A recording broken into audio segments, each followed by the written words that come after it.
like this on the. They ain't getting it like this on the. They ain't getting it like this on a Monday.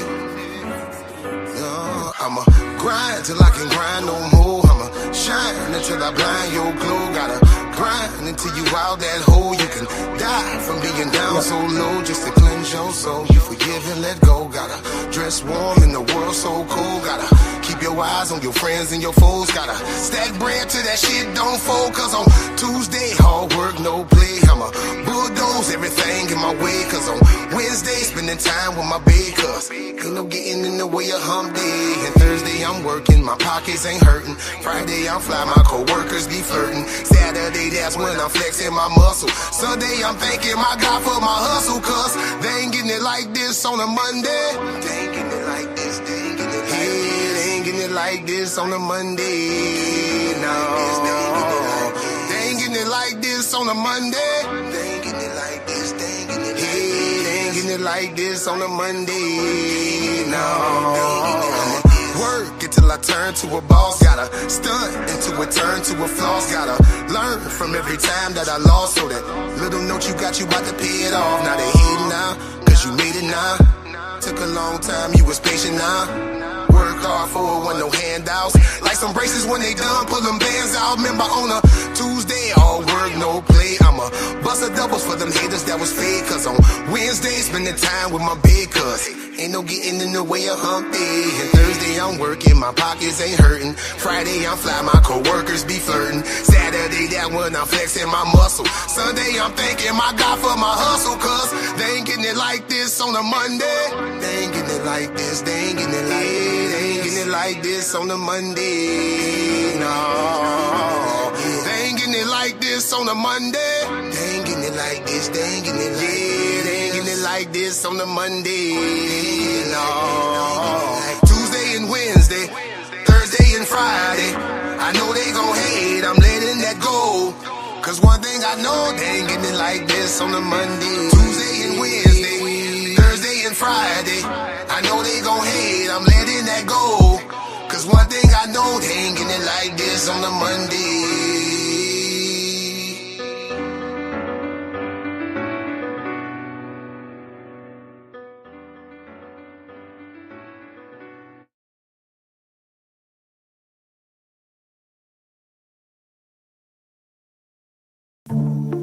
Amazing news! At Titans Debate League is now looking for interns.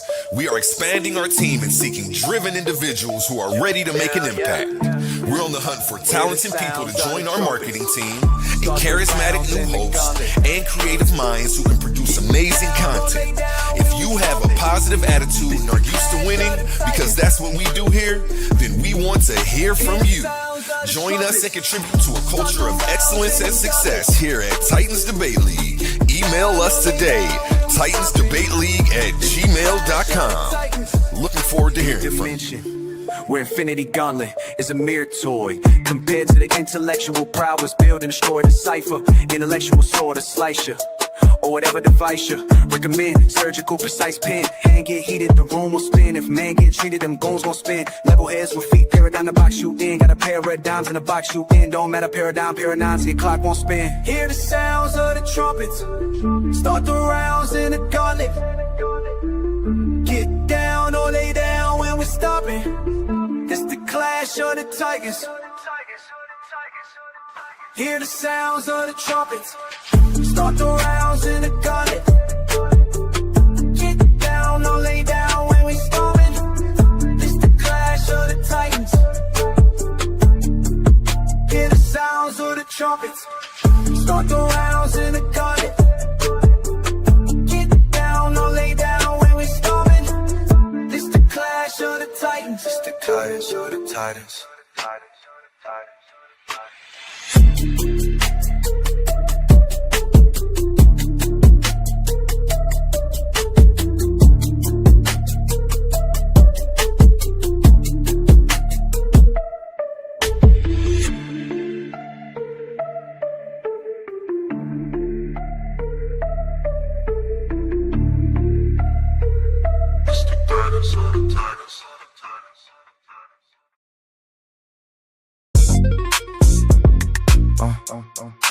OWL, only world logic, OLEEE. Only logical explanation of existence. Know the ledge. Philosophy. I mess around and catch a case with this one. Make 'em wanna party in outer space with this one. We slap these haters in their face with this one. Wait, I missed one. 2 times we on time. Every line of treasure you only find in my mind. And you know I work in the mines. I don't charge a dime for you to stay out of mine. Yeah, they fear as soon as they hear it. Smart minds salute it, the weak minds fear it. Like Aristotle, I question coherence through the eyes of a thinker. Truth become appearance. Only answers come from the questions you form with time and nature. Every question transformed. It's the mecca for the minds that was built to explore. Bird droppings on the way, now the game getting stormed. Yeah. OWL on the wall, OLE in position. Test every claim, then I check the condition. If it don't hold coherence, it don't earn recognition. That's why debate opponents keep socially distancing. See, they don't really want pressure. They just want applause. Till somebody asks questions, then the room get paused. I built this from the ground, y'all just copying sauce. Different type of animal, different type of boss. Yeah. Can it be understood? Can it move without contradiction? Can the mind update when it finally see the friction? Yeah. I mess around and catch a case with this one. Make 'em wanna party in outer space with this one. We slap these haters in their face with this one. Wait, I missed one. 2 times we on time. Every line of treasure you only find in my mind. And you know I work in the mines. I don't charge a dime for you to stay out of mine. Yeah, the wool removed, it's wolves I see. No fur, no scales, it's feathers on me. I'm more Fati, more, I'm more. Was Christian once, but I'm trapped no more. It's like trying to fly with an injured wing. That's exactly why the jailbird sing. I flew to the top, left proof on things. Bird crumbs ain't enough when your appetite king. Mental worth, I done filled up the bank. You offer incoherence, so thanks. No thanks. Keep your mental cranks, I can form thoughts well. Still waiting, no answers for Yahweh and El. And Satan too, if we telling the story. Why blame a devil for a human choosing poorly? I move with my mind, I don't feel what's unseen. No ghost in the dark, get to hijack me. No copy, no paste, you can't get my style. Heart on my sleeve, still walk with a smile. Yeah. Judge me by my past, take a look at me now. I ain't doing this for me, trying to make my mama proud. Quantum only isn't true, yeah, we bringing it out. Why y'all watching me? Better watch the crowd. Yeah. I'm from Oklahoma, no pie, turn a cracker to a feast. And I also know the ratchet turn an actor to a priest. Cold, hard world, but it's colder in the streets. Money on my mind, barely ever get to sleep. Yeah, dreams right there, still feel out of reach. Lights up ahead, I just want a little piece. Still student of the game, don't qualify, teach. Learn lessons every day, so I evolve every week. Best philosopher for sense, never mind, let's chill. I just know the difference between truth and skill. Between fake deep talk and the mind that build. Between people that repeat and the ones that reveal. I mess around and catch a case with this one. Make 'em wanna party in outer space with this one. We slap these haters in their face with this one. Wait, I missed one. 2 times we on time. Every line of treasure you only find in my mind. And you know I work in the mines. I don't charge a dime for you to stay out of mine. Philosophy. OWL. OLEEE. Know the ledge. Yeah. How everybody doing this evening? You know who it is, what it is, and where it is. It's me, Oli. This is Know the Ledge, and we're at the Titans Debate League at the Coliseum. Welcome to another Ledge. I am Oli, aka Jermaine Nugent, and this is the Know the Ledge show. Know the Ledge is a philosophical education show. This is where we take the questions that we have challenged some of the greatest minds in history and slow them down long enough to understand what is actually being asked. We're not here to rush toward conclusions. We're not here to repeat somebody else's opinions just because they sound intelligent. And we are not here to pick a side before we understand the question. On this show, we define the terms. We examine the history. We introduce the major thinkers. We look at the strongest arguments from different sides. We ask what each view explains well, and we ask where each view reaches its ledge. Because to get to the knowledge, we have to get to know the ledge. So tonight, we're stepping into one of the deepest questions in the philosophy of mathematics. Are mathematics discovered, or are they created from consciousness? Do human beings discover mathematics, or do human beings invent it? Would mathematics still be true if there were no human beings here to think about it? Let's get to the ledge. Tonight's question sounds simple until you really sit with it. Most of us learn mathematics as children. We learn how to count. We learn addition and subtraction. Later, we learn geometry, algebra, and equations, things of that nature. And then eventually, mathematics becomes so familiar to us that we stop asking where it came from. But let's think about it for a minute. Before any human being ever counted to 4, 1, 2, 3, 4, 2 plus 2 was already equal to 4. Before anybody measured a circle, did the relationship we call pi already exist? That's a good question. Before Pythagoras was born, was the Pythagorean theorem already true? That's a good question. Was it already there? We explore these type of questions. And before conscious minds appeared anywhere in the universe, did the mathematical relationship already belong to reality?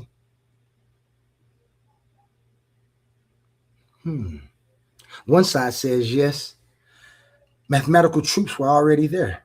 Human beings did not create them, we discovered them. And then the other side, they say mathematics is something minds construct.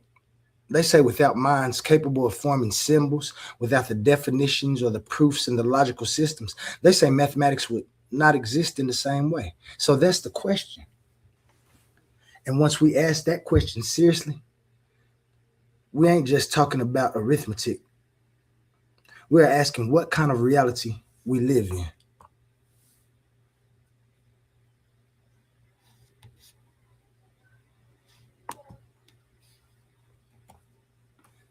Sorry about that.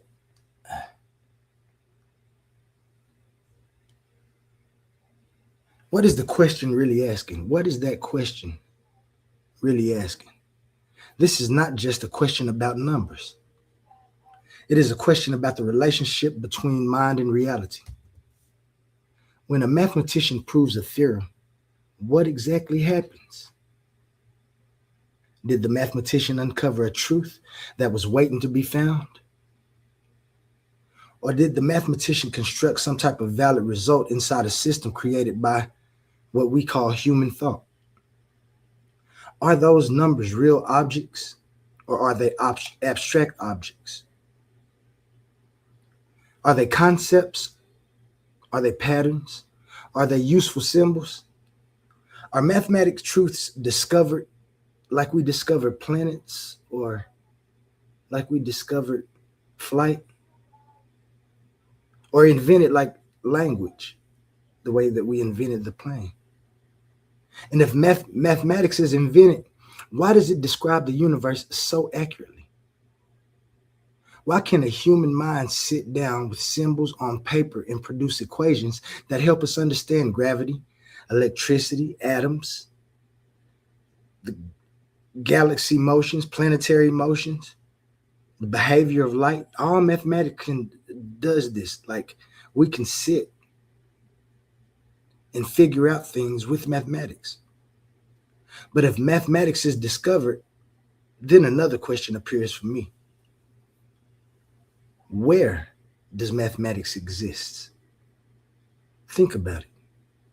If the number 4 exists independently from human beings, where is it? Not where's the symbol, like you write the number 4, or the number 4 on the back of somebody's jersey. We know those symbols. We know that that's the symbol for number 4. The question is, where is the mathematical truth itself? That is what remains of this philosophical question. That's why this is still a philosophical question. It's not about whether mathematics works. We already know math works. We've been doing math since we was able to count our shoes, or even before that, I'm sure. But the deeper question is what mathematics is. What is mathematics?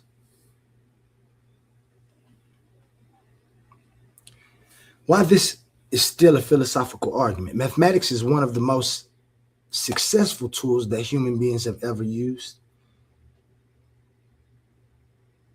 Physics depends on mathematics. Think about it. Engineering depends on mathematics. Think about it. Computer science depends on mathematics. Shout out King Hurt. I see why you're a mathematician now. There's some interesting things in there.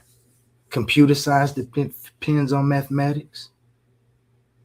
Economics depends on mathematics. Think about it.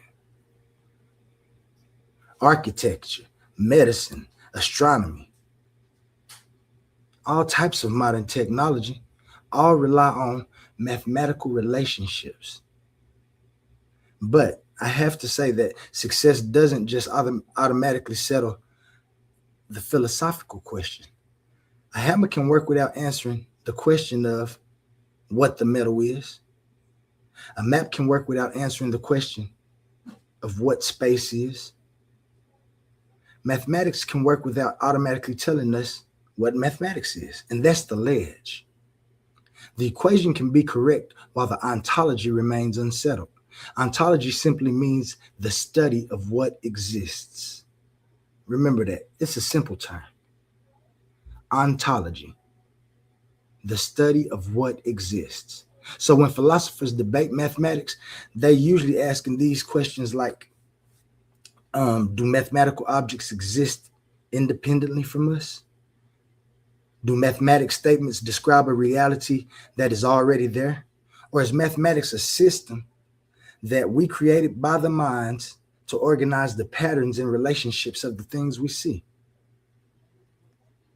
See, there is no simple answer accepted by anyone. There are several serious intellectual positions, and intelligent people have defended each of the sides of the question. So tonight, what we're going to do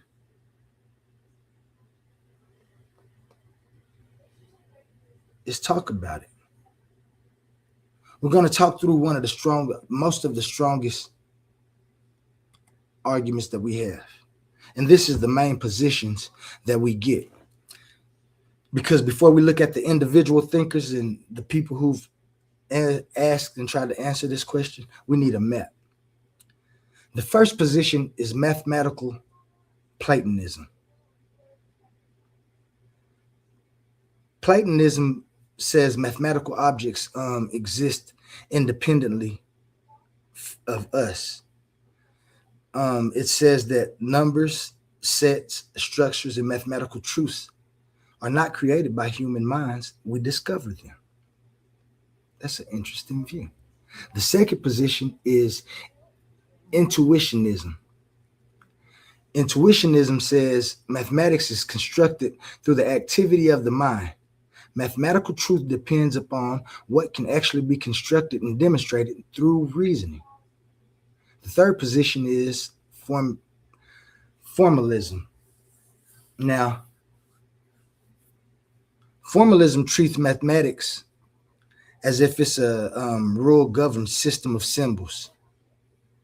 The focus is not just necessarily on whether all the numbers exist somewhere independently of us. The focus is on the rules.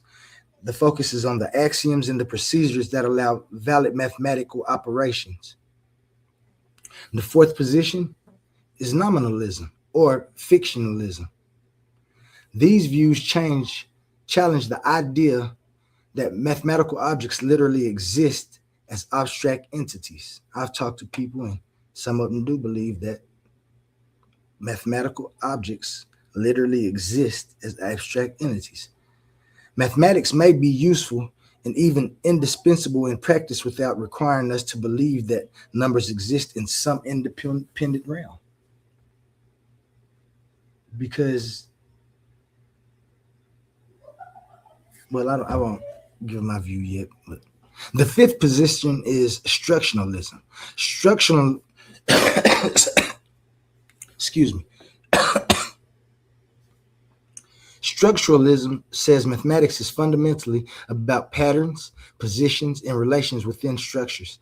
These positions overlap in places, and none of them can be reduced to just like a number slogan. But this map gives us a place to begin. So if you look over that real good, you'll see the few positions that we'll talk about the most tonight. The discovery position, this is a side that mathematics is found and not invented, right? So what we'll do is we'll begin with the central idea of the discovery position. It says that mathematical truths do not depend upon human beings. It says that human beings discover mathematics in the same general sense that we discover features of reality. The argument usually begins with objectivity. Let's hold down for a minute. Sorry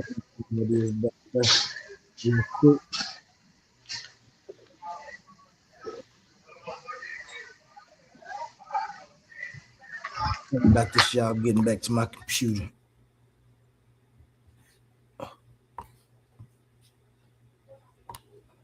Oh, that's A1. Man, what up, man? All right, gotcha. What's up? I thought you was going live off the wrong page for a split second because it wasn't showing on the Titans page that you was live. But when I came in here, I see that you on there. So, yeah. Oh, yeah. Bet. I'm about to mute out. Do your thing. Gotcha. Let me get this back big for y'all so y'all can see that. So, the discovery position, again, we're going to talk about the discovery position, which says that mathematics is found and not invented. So, this says that mathematical truth does not depend upon what us as human beings say. Human beings discover mathematics in the same general sense that we discover features of reality. Now, this is what the discovery position is. The argument usually begins with objectivity. Different people in different places can arrive at the same mathematical conclusion. That's interesting.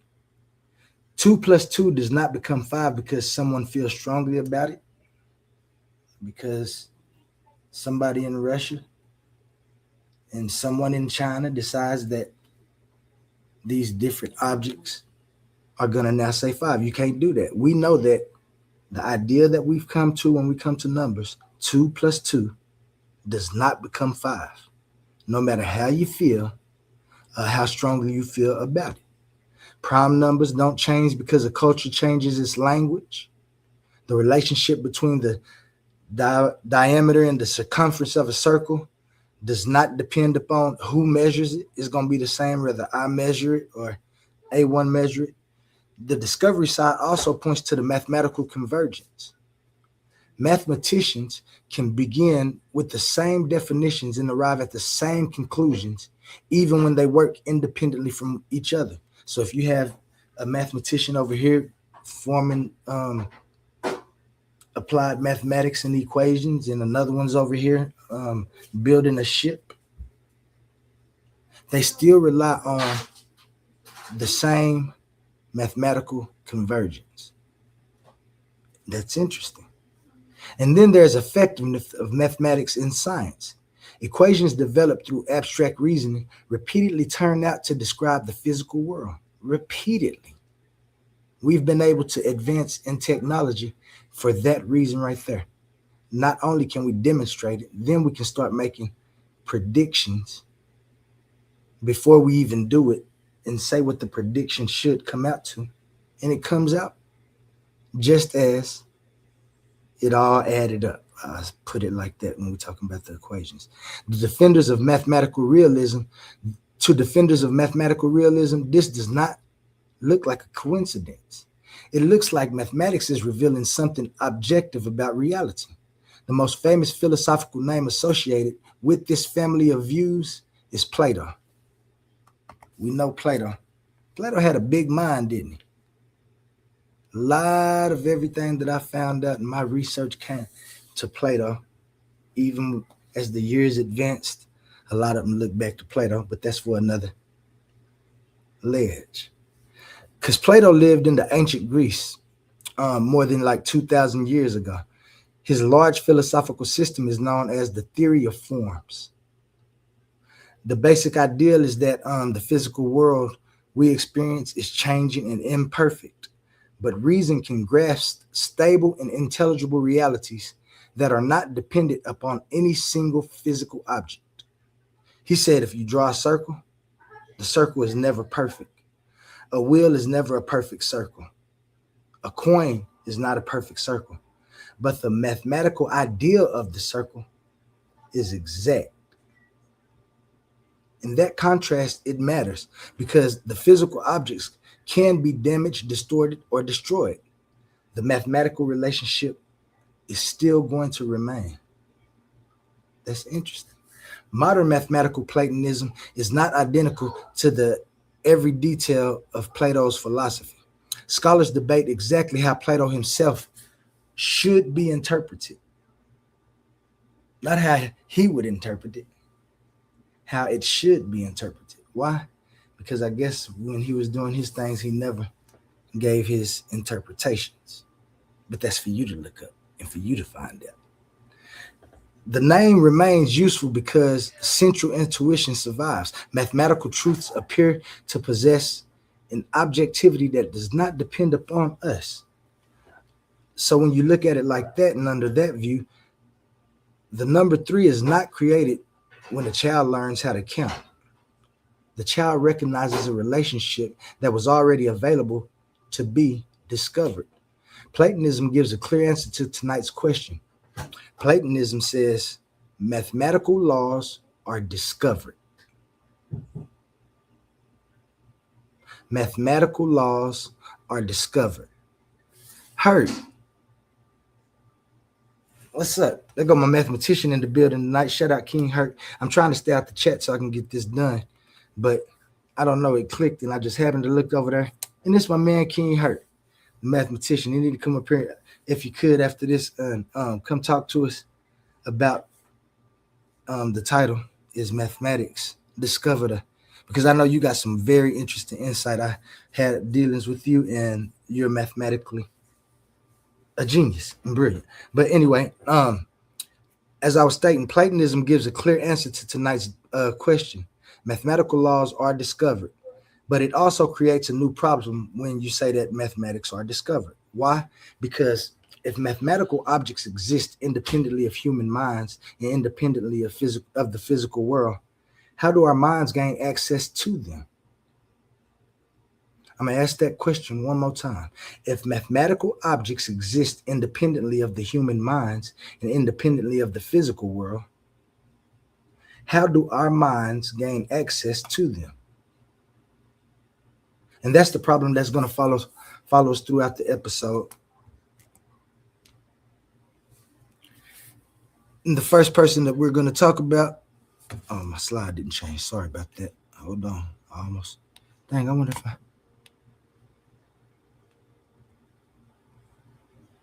Sorry about that, y'all. I wasn't changing my slides and I thought I was. This is the slide on Plato. Again, I'll just be real quick with it. Physical objects are imperfect and changeable. Draw a circle. A drawn circle is never perfect. Mathematical relationships appear stable and exact.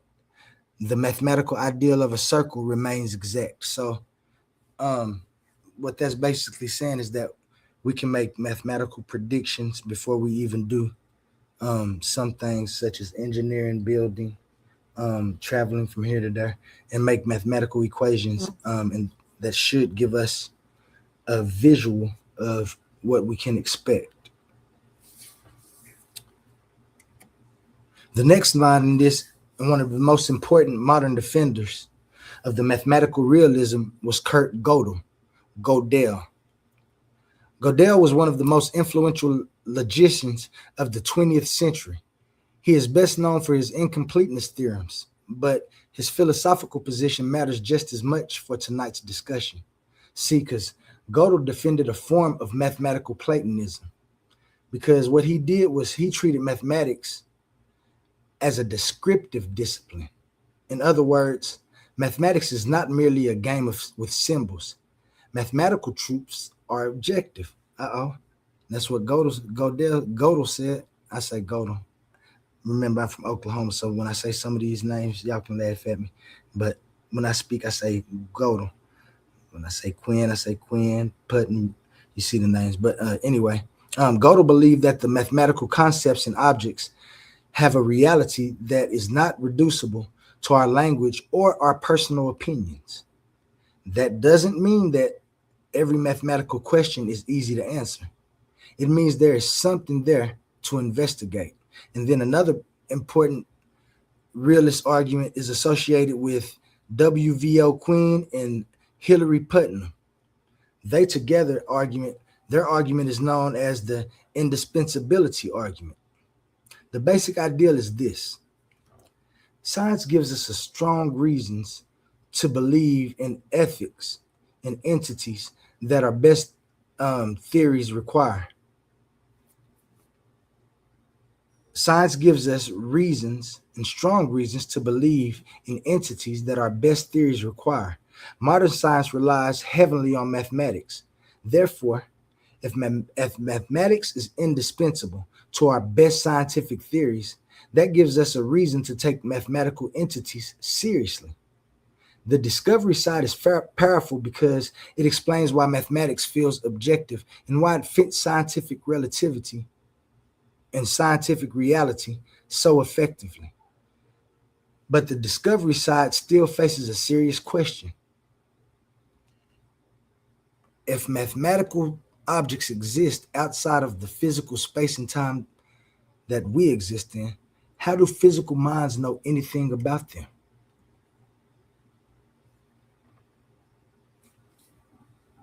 The ledge of the discovery position. So right now, before we continue, I want to give y'all a quick little recap on what we've had so far for the first side.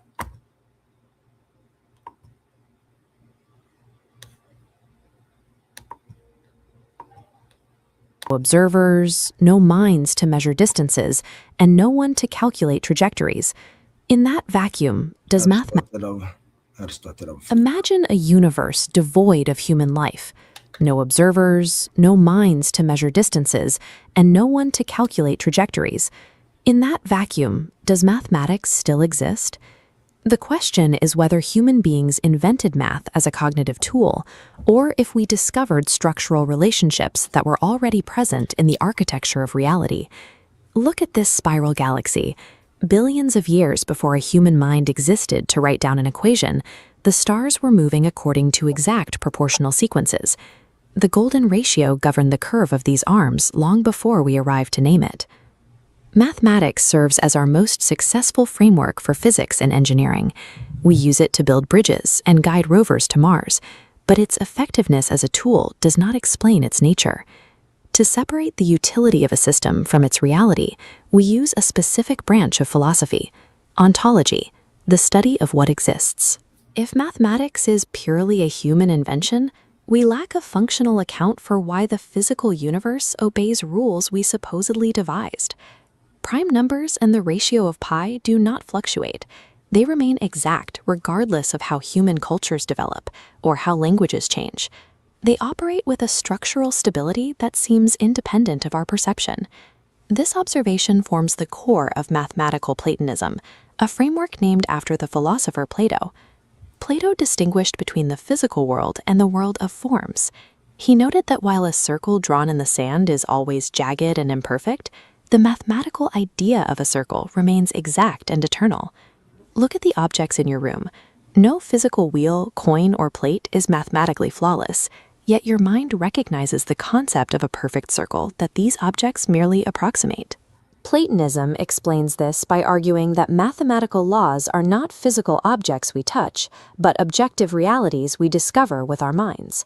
Modern logicians like Kurt Gödel defended this position, arguing that mathematics is an objective description of the universe, not a game of human symbols. This is the foundation of the indispensability argument. It points out that our highest-level scientific theories rely entirely on mathematical entities to function. Under this argument, accepting the reality of physical laws requires accepting the reality of the mathematics used to describe them. You cannot treat the bridge as a fiction if you expect the destination to be real.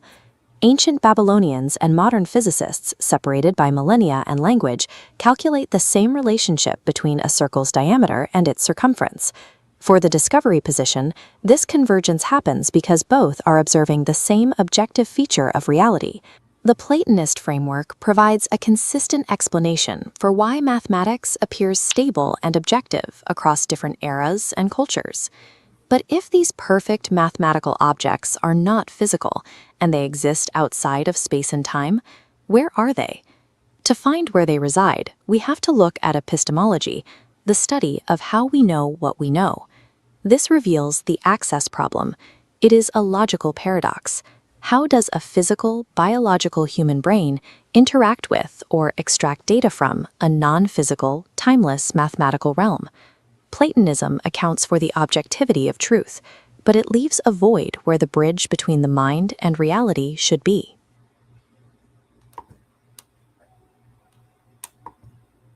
And we'll be right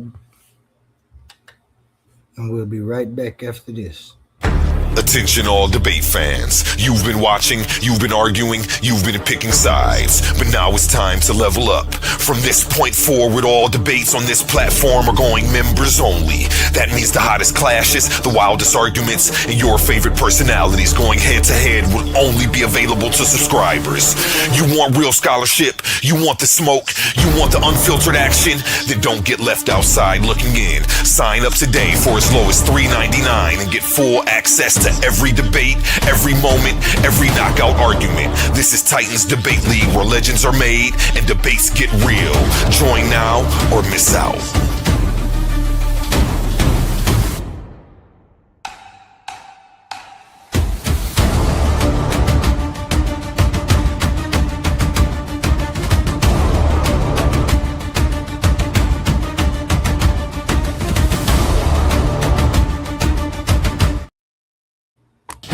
Listen up, Titan family. The Coliseum of Arguments is officially opening the vaults, and this is your chance to win a piece of league history. We're running a massive high-stakes t-shirt raffle, and these are not your average tees. We're talking an ultra-exclusive, limited edition, premium custom apparel that you can't buy anywhere else. Once they're gone forever. We're keeping the stakes high and the odds completely in your favor. Here's how it goes down. Tickets are only $2. The limit, $40 or 20 tickets per person to keep the playing field fair. The odds, we're picking a brand new winner for every 20 tickets sold. Think about the math. If you max out your 20 tickets, you are essentially guaranteeing a crowd milestone and forcing a new drawing. The more tickets moving, the more winners we crown back to back. Are you a $3.99 channel member? Then we've already got your back. As a thank you for holding down the foundation, every single $3.99 member is automatically getting one free ticket entered into the raffle. But don't just rely on that one ticket. Secure your stack, maximize your odds, and ensure your name gets called. These custom designs, from the legendary Debate or Die print to the official Titans Debate League emblems, are strictly limited edition. You don't want to be sitting in the chat watching everyone else flaunt their exclusive gear while you missed out over a $2 ticket. How to enter? Open up your Cash App. Send your entry to $Titans Debate League. Put your name/handle in the notes so we know exactly who to crown. The clock is ticking, the tickets are moving, and the next 20 ticket milestone is closing fast. Lock your entries in now and claim your crown. Winners picked this Friday. Are you not entertained?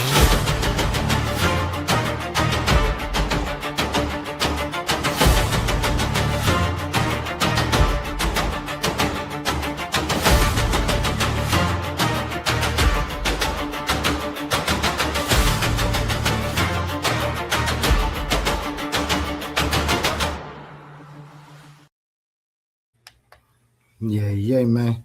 Let's don't forget, like, share, subscribe if you haven't. Share this with your friends. It's the Titans Debate League. It's your boy Oli, the Al. We up late night with the Al hours. Appreciate y'all being with me, being out there with me in the chat. We almost finished with these last few slides, and when we finish, I'm sure it's a lot of y'all out there who got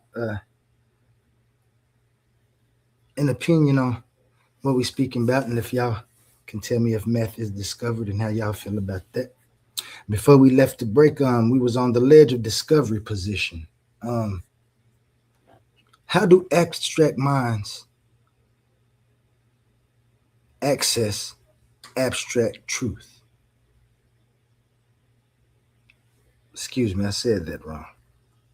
How do minds access abstract truth? Now, this is the first major ledge because Platonism gives us objectivity. It explains why mathematics seems stable. It explains why mathematical relations do not change with our personal opinions. It explains why truths can be recognized by people in different cultures in different centuries. But it also asks us to accept abstract mathematical objects. That creates a difficult question for a lot of minds. And if numbers don't exist in a physical space, how do we encounter them? If mathematical truths do not exist in time, how do minds operate through brains, and minds operating through brains come to know the truths about what exists as a mathematical truth? If mathematics belongs to an independent abstract realm, what is it that connects this realm to us? This is sometimes people call this the epistemological problem. Epistemology is the study of knowledge, how we get our knowledge. The question is not whether mathematics works. As I stated earlier, we know mathematics work. The question is how we know mathematical truth if the truth exists independently of physical reality and independently of our conscious minds. That is the ledge of the discovery position. It gives us objectivity, but it owes us an account for access to that objectivity. So before we move to the opposing views, let's pause and review the first half of what we went through. And we already did that.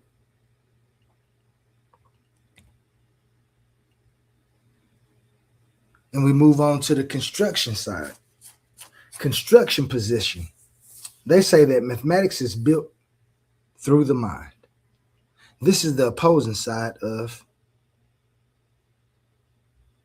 Platonism and the discovery of mathematics.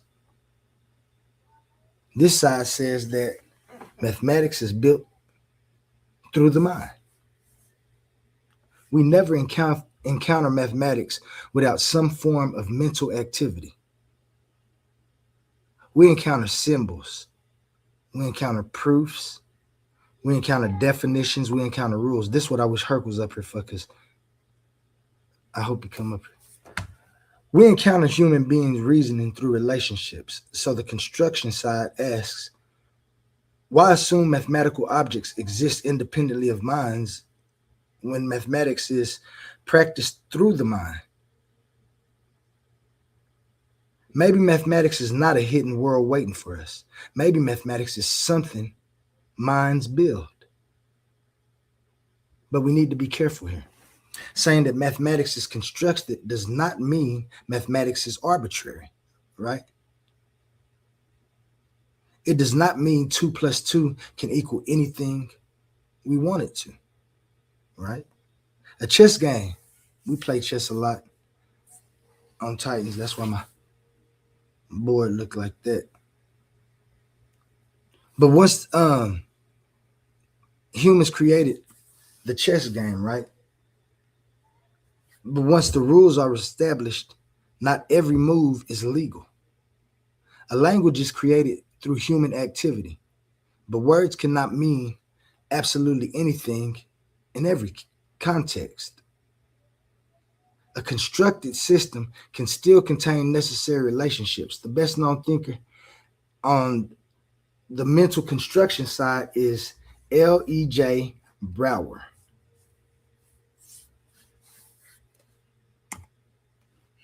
That's him right there.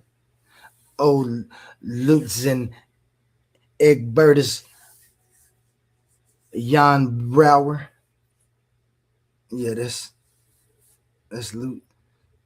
That's L.E. right there. Lutzen. But he went by L.E.J. because they didn't want to say Lutzen Egbertus Jan Brouwer so much. But he was a Dutch mathematician and a philosopher, which answers for his name. He developed intuitionism as a philosophy of mathematics. I believe, yeah. Brouwer, he the one that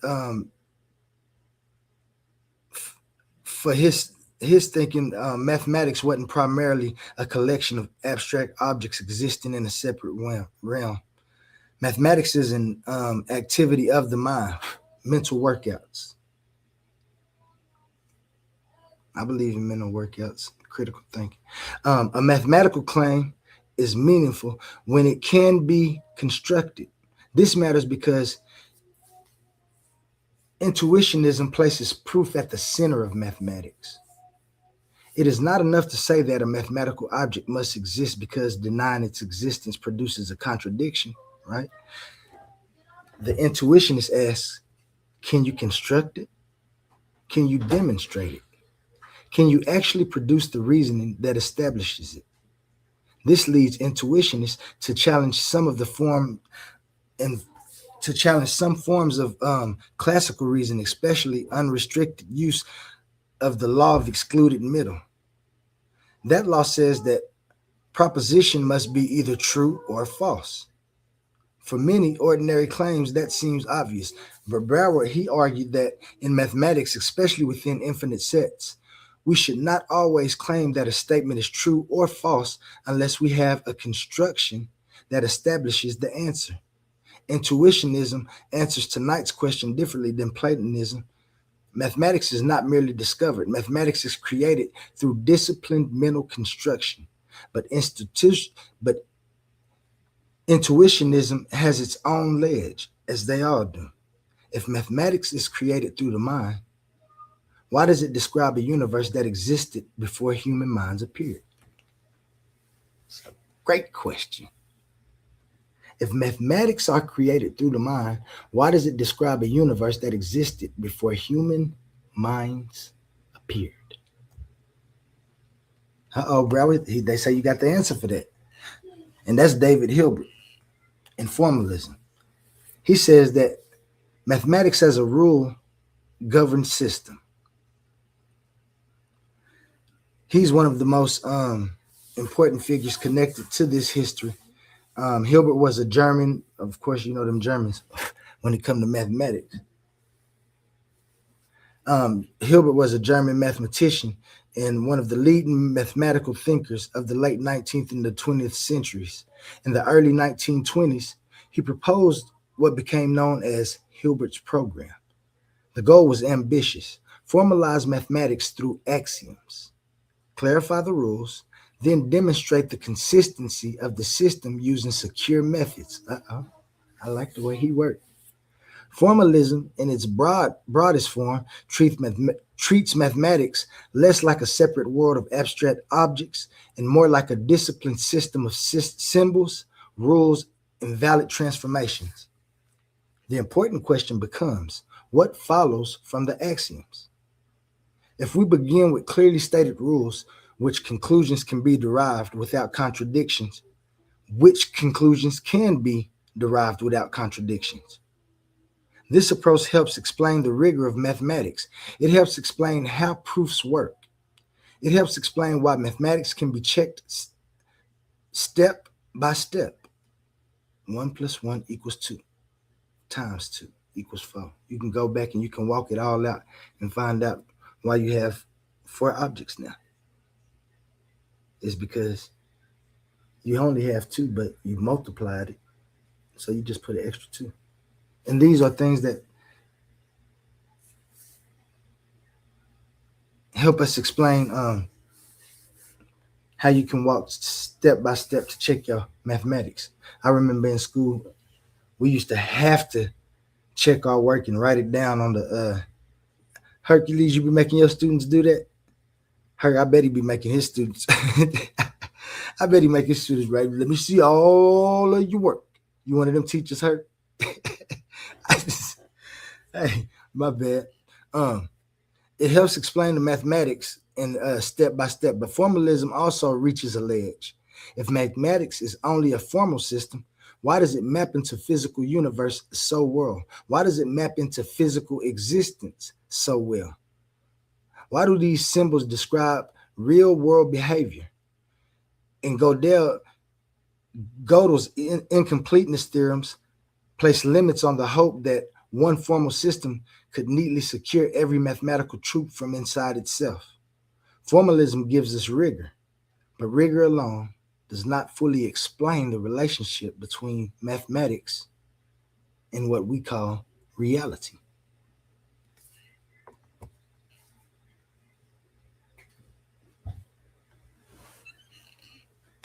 Hartree Field and nominalism. Do mathematical objects need to exist?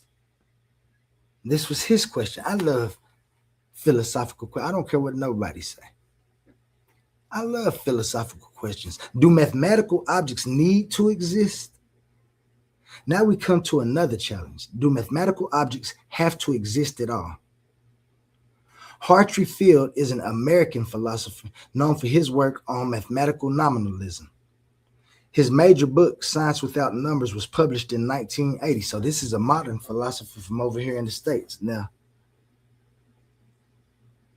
Hartree sound like I don't know.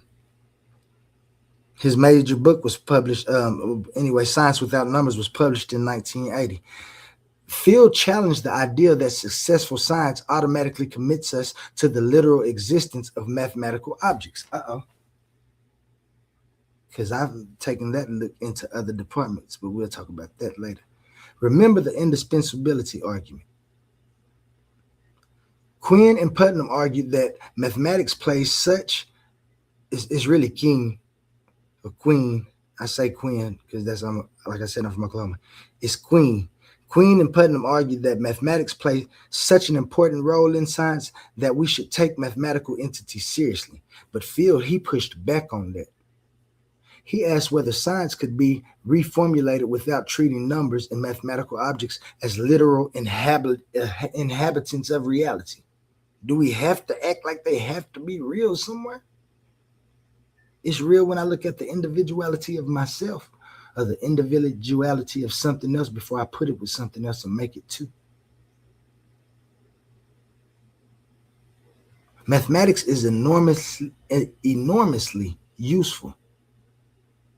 The question is whether usefulness requires literal existence, just as the story with the boy who cried wolf. His literal existence weighs none on the meaning of that story. But we're talking about mathematics. Let me get back to mathematics. Mathematics is enormously useful. The question is whether usefulness requires literal existence. The map can be useful without being the territory. A fictional character can help us understand a story without existing as a physical person. I'm gonna read that one more time. A fictional character can help us understand a story without existing as a physical person. When I understood this, that helped me jump my critical thinking by leap years. But likewise, some philosophers argue that mathematical language can help us organize scientific knowledge without requiring numbers to exist independently as abstract objects. And I believe a lot of us, well, let me hush. I ain't gonna say that. I shouldn't say that. In my opinion, I do have that view. The ledge of nominalism is obvious, though. If mathematical objects are not real, why does mathematics work with such extraordinary precision? Why does mathematics work with such extraordinary precision? How are we now able to fly? Mathematics and engineering, sciences, questions. But mathematics does the dirty work, measuring, making sure the space is right, the diameter is correct. The engineer do come and tighten all the bolts, make sure everything's tightened up. But the mathematical angles and equations that are needed for some of the technology that we have and that we're using is amazing.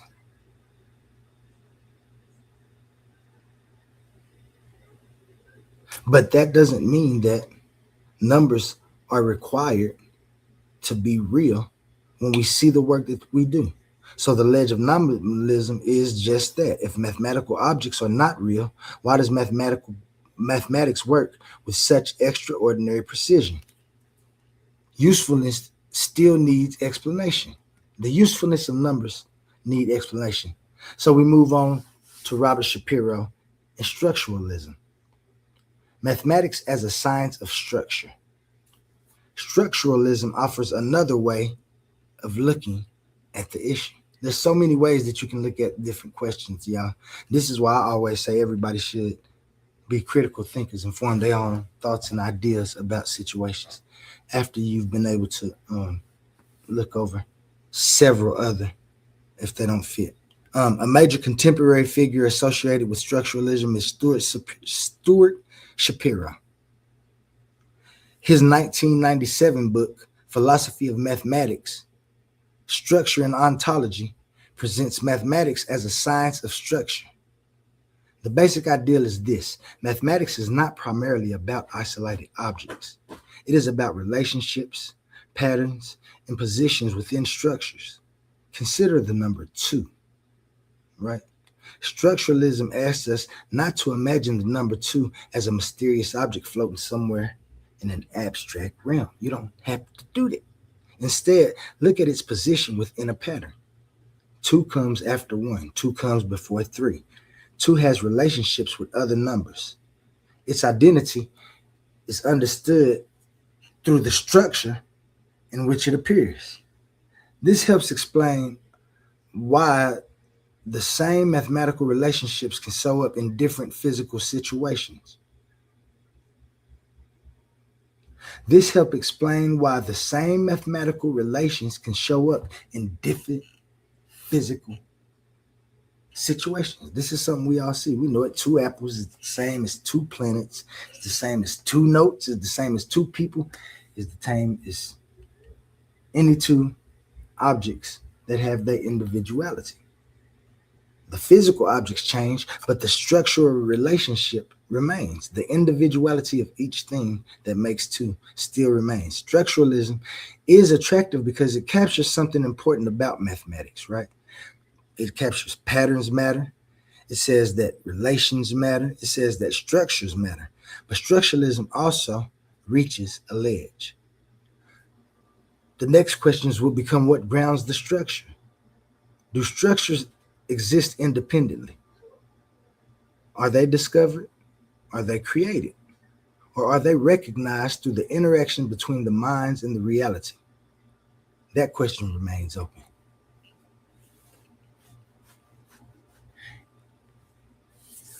Which leads us to old Eugene Wigner. The unreasonable effectiveness of mathematics. The unreasonable effectiveness of mathematics. Again, shout out King Herc if you're in the chat. I know it's late. You got to work. But we arrive at one of the most famous statements in the entire discussion. In 1960, physicist Eugene Wigner published an essay titled The Unreasonable Effectiveness of Mathematics in the Natural Sciences. Wigner was pointing to a mystery. Mathematical concepts developed through abstract thought often turn out to describe the physical world with remarkable accuracy, right? Not just after the fact. Sometimes mathematics helps scientists identify relationships they had not yet observed. Sometimes the equations lead the investigation, and that is amazing. If mathematics is merely invented, why does reality cooperate everything that we see? Why should symbols and structures created through human reasoning describe nature so effectively? But if mathematics is discovered, we return to the earlier question, right? What kind of thing is mathematical reality? What is it? What kind of thing is a mathematical reality? And how do our minds access that mathematical reality? Wigner does not hand us a simple final answer. He gives us the problem in the clearest form. Mathematics works. It works extraordinarily well. Any serious philosophy of mathematics has to explain why. Mathematics works. It works extraordinarily well. I used mathematics the other day in an applied mathematics way to help somebody keep their mind at ease. And then what I calculated to be true was actually what happened. This was due to deductions of possibilities that exist, but I ain't gonna even go there because we got to go to the next slide. I got one more before we finish.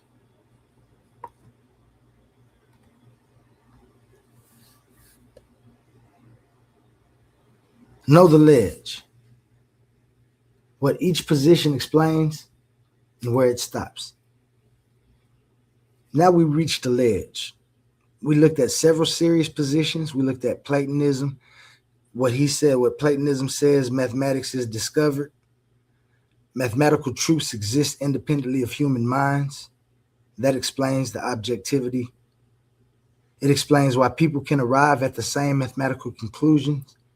It explains why mathematical relationships appear stable. But the ledge of Platonism is access. Where do abstract mathematical objects come? Or where do abstract mathematical objects exist? If he's saying that mathematical objects, where do they exist? And how do the physical minds know them?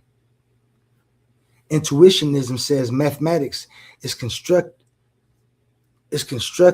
through a mental activity, through all mental activity. That explains why proof, demonstration, and construction matter. It reminds us that mathematics is something minds actually do. But the ledge of intuitionism is the physical universe. If mathematics is created through mind, why does it describe a universe that existed before the human minds appeared? Formalism answers that, and formalism says mathematics is a rule-governed system.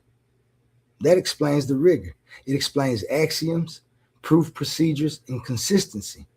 But the ledge of formalism is application. Why do symbols and rules describe physical reality so effectively? Nominalism says we may not need to believe in abstract mathematical objects at all.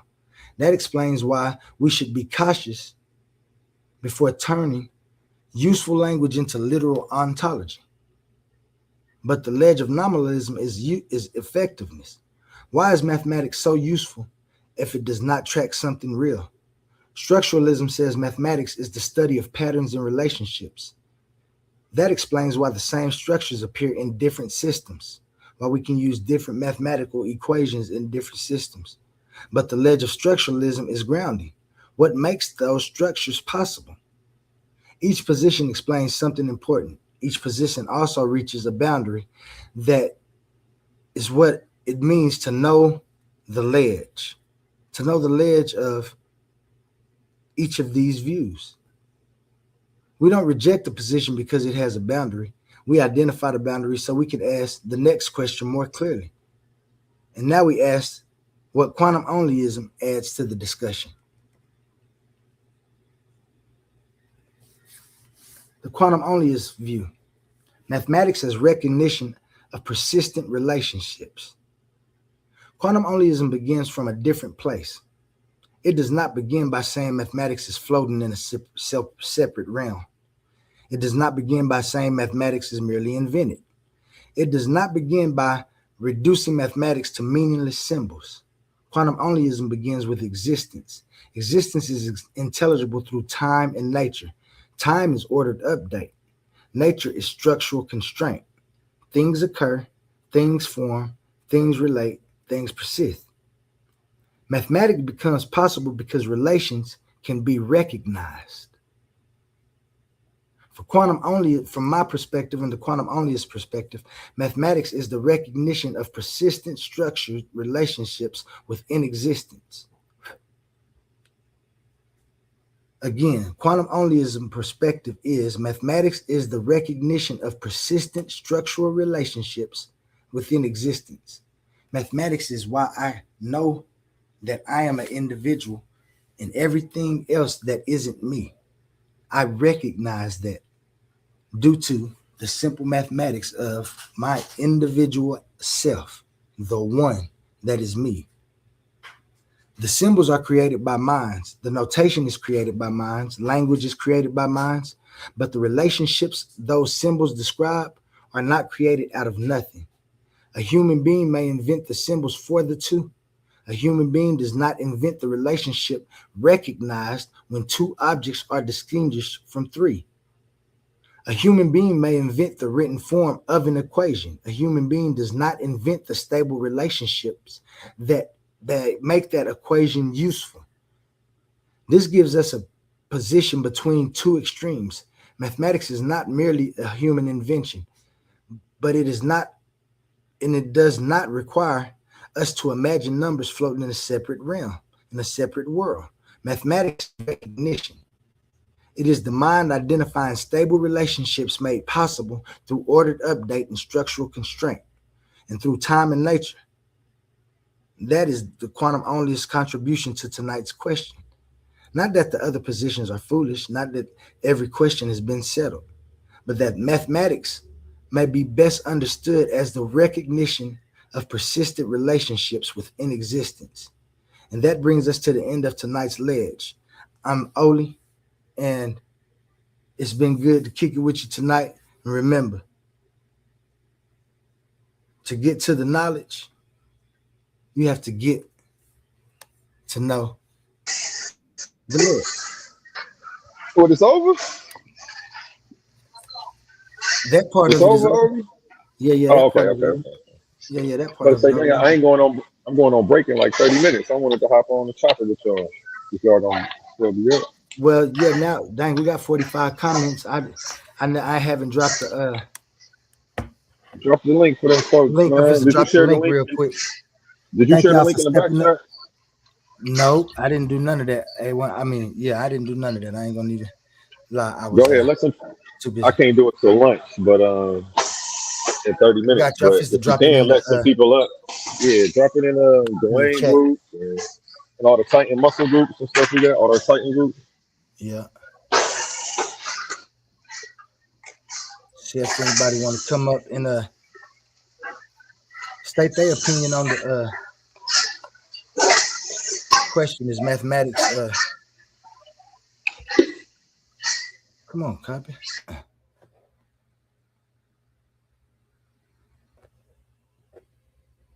There go the StreamYard link. Man, if anybody want to come up and give their opinion on what they think about are mathematical laws discovered or are they created by consciousness? I don't know who all in here. Shout out to the chat though. I see my man Cosmine. I see Juju. Hey Juju. Hey Cosmine. Emmanuel in the building. What's up, Omar? I ain't looking at y'all comments. So if you said something bad about me, so what? I don't care. We in here. But yeah, man, that's a real great question that's gonna be answered. I mean, that's gonna be shifted and moved around for a long time.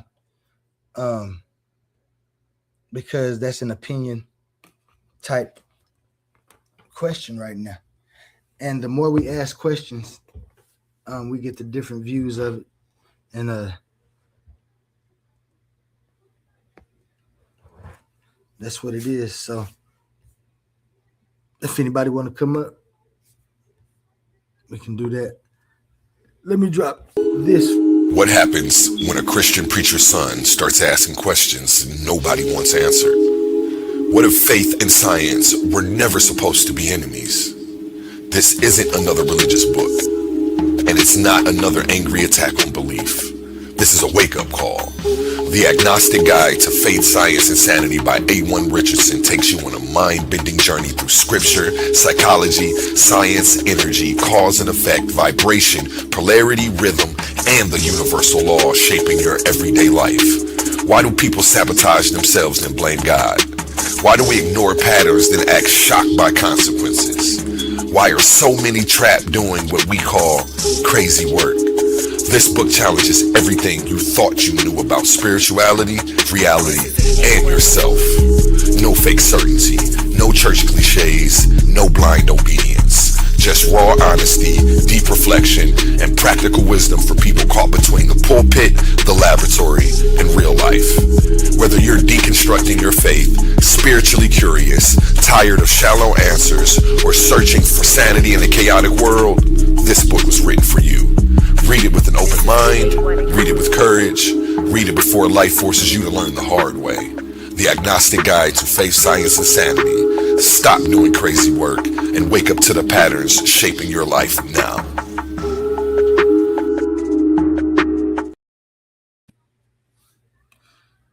Yeah, we back. Got my man's Omar, my man's Emmanuel. Emmanuel came up first. What up, Titans? What up with you, Emmanuel? And peace. Shout out to the panel. Shout out to you. Shout out to A1. Shout out to Omar. Shalom up. Shout out to King Hurt. Peace to the chat, man. Shout out Juju in the chat. Yeah. Shalom, Emmanuel. How you feeling today? Man, you already know what it is, man. Big Titan gang or don't bang. We on the rise. You heard me? We got Let's go. philosophers, we got pastors, we got authors, we got directors. You know, the Titans, we loaded over here, man. Mathematicians. What's up, Hurt? What's up, Omar? Let me see Omar holler first. Is he? Hey.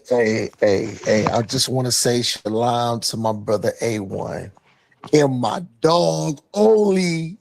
Oli is my dog, though. It's my dog right there. But I still gotta give much respect to a lot of us on the panel. Prince Shalom. And I even gotta give a shout out and say shalom, even though I be disagreeing with this brother hardcore. I even got to get a shalom and much respect to the brother Hercules too, to the sister Juju, and to everybody in the chat. You know what I'm saying? This is what we're supposed to be built for. Yeah, man. Just a little bit of information to get that mind. Mental exercises.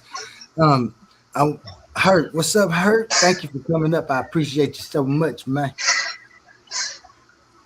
Hey, what's going on? How y'all feeling? You kind of low, Hurt. I'm low. Yeah. Is my volume low? Is my voice low? I'm doing low. I can hear you fine, Hurt. I can hear you just fine. I don't know about him. You sound loud, like just as loud as everybody else. My bad. Both To me. of y'all was kinda low. You in my earbuds though, so I don't know. Hey, Omar. Yes, sir. That's how much you gonna mute real quick. 7 times 70. Out of one kind. Hold on. Salakia.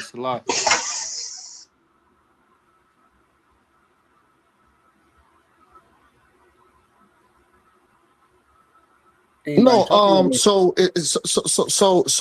as far, because like, you know, I do have to have integrity. I really can't. I can't sit here and really judge Oli like that. You know what I'm saying? Even though that is my brother, and the reason being, I just got done watching a basketball game. I was bored. And next thing I know, my phone said, I was like, oh, snap. And I was like, oh, snap, I'm late. So I think I did miss the majority of it, but I was here like maybe 20, 25 minutes. So from what I heard with dealing with what Oli brought up with the mathematics, you know what? If the mathematics match up with the information, I don't see how we can go wrong with it. But I don't mind if somebody hop in, or if y'all agree with me or disagree with me, and you know, I don't mind standing corrected.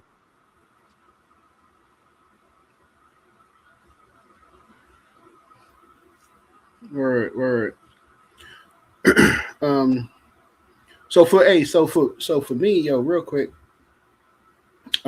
information, yo, it was interesting information.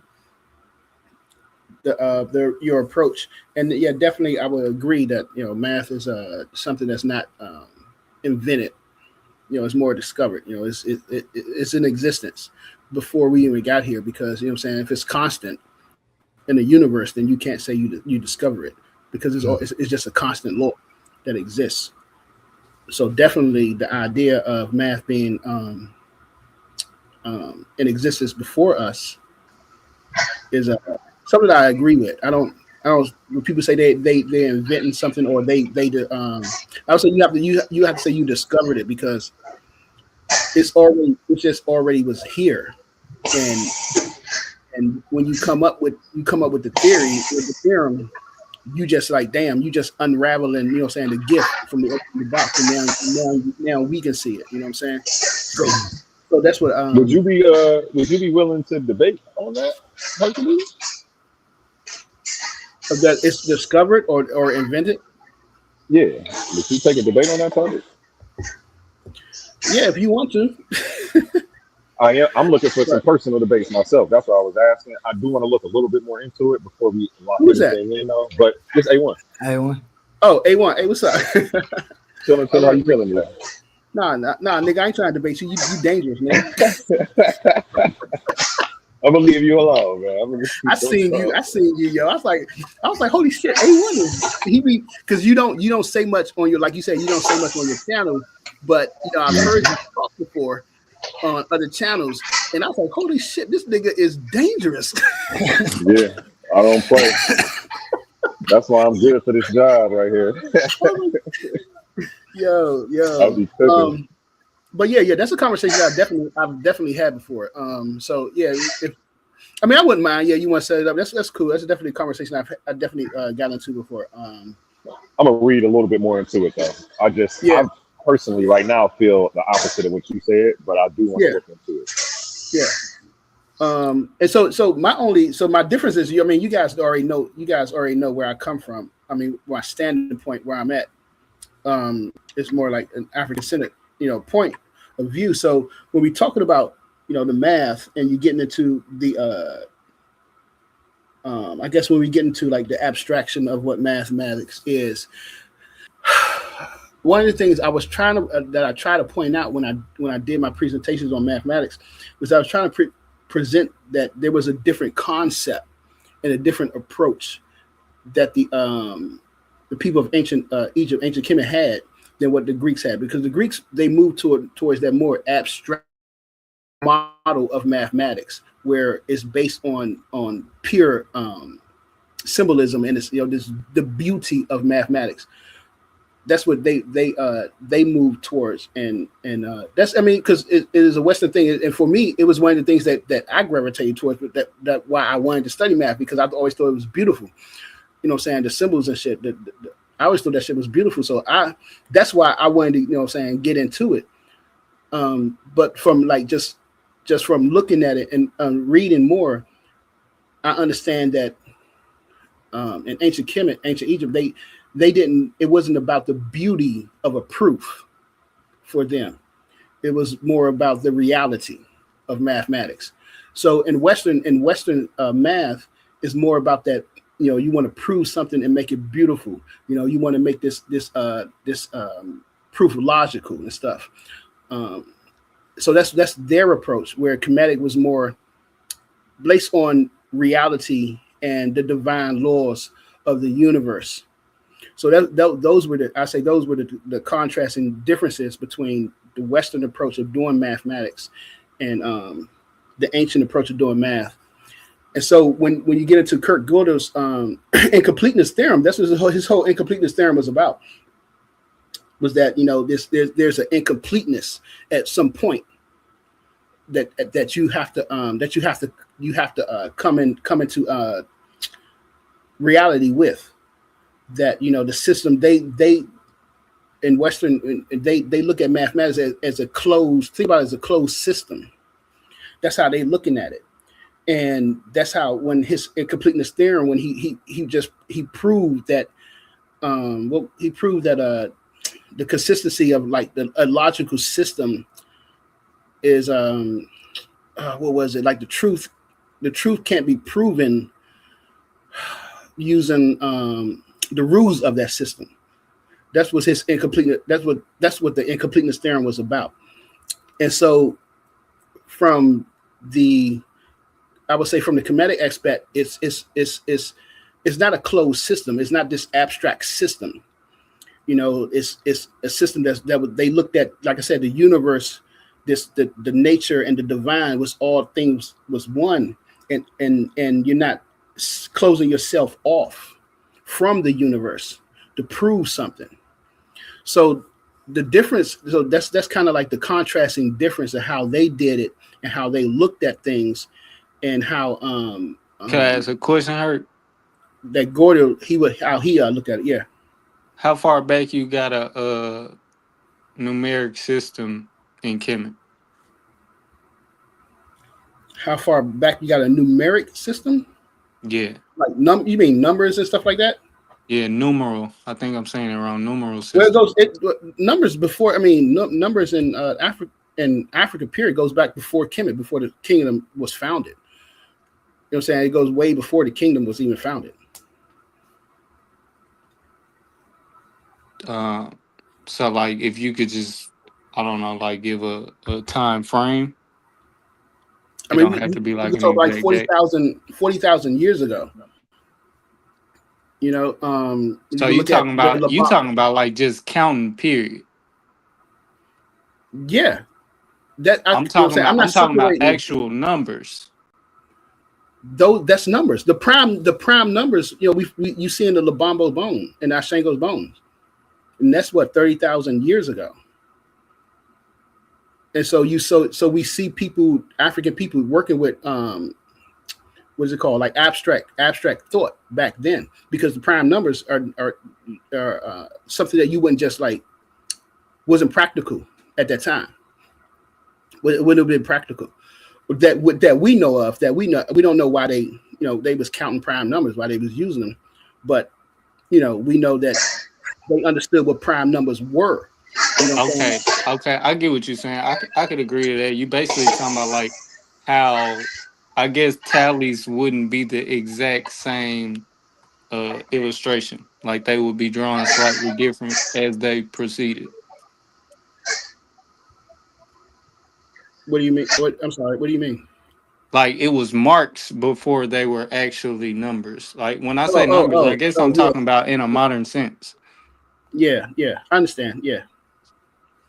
But that's still this. It's still this. I would say it was still the same concept. If you're making marks, what I'm saying, you putting 3 stripes, 4 stripes or something. It's still the same concept as me just writing the number 3. We still on the same page. You just representing it differently than I'm representing it.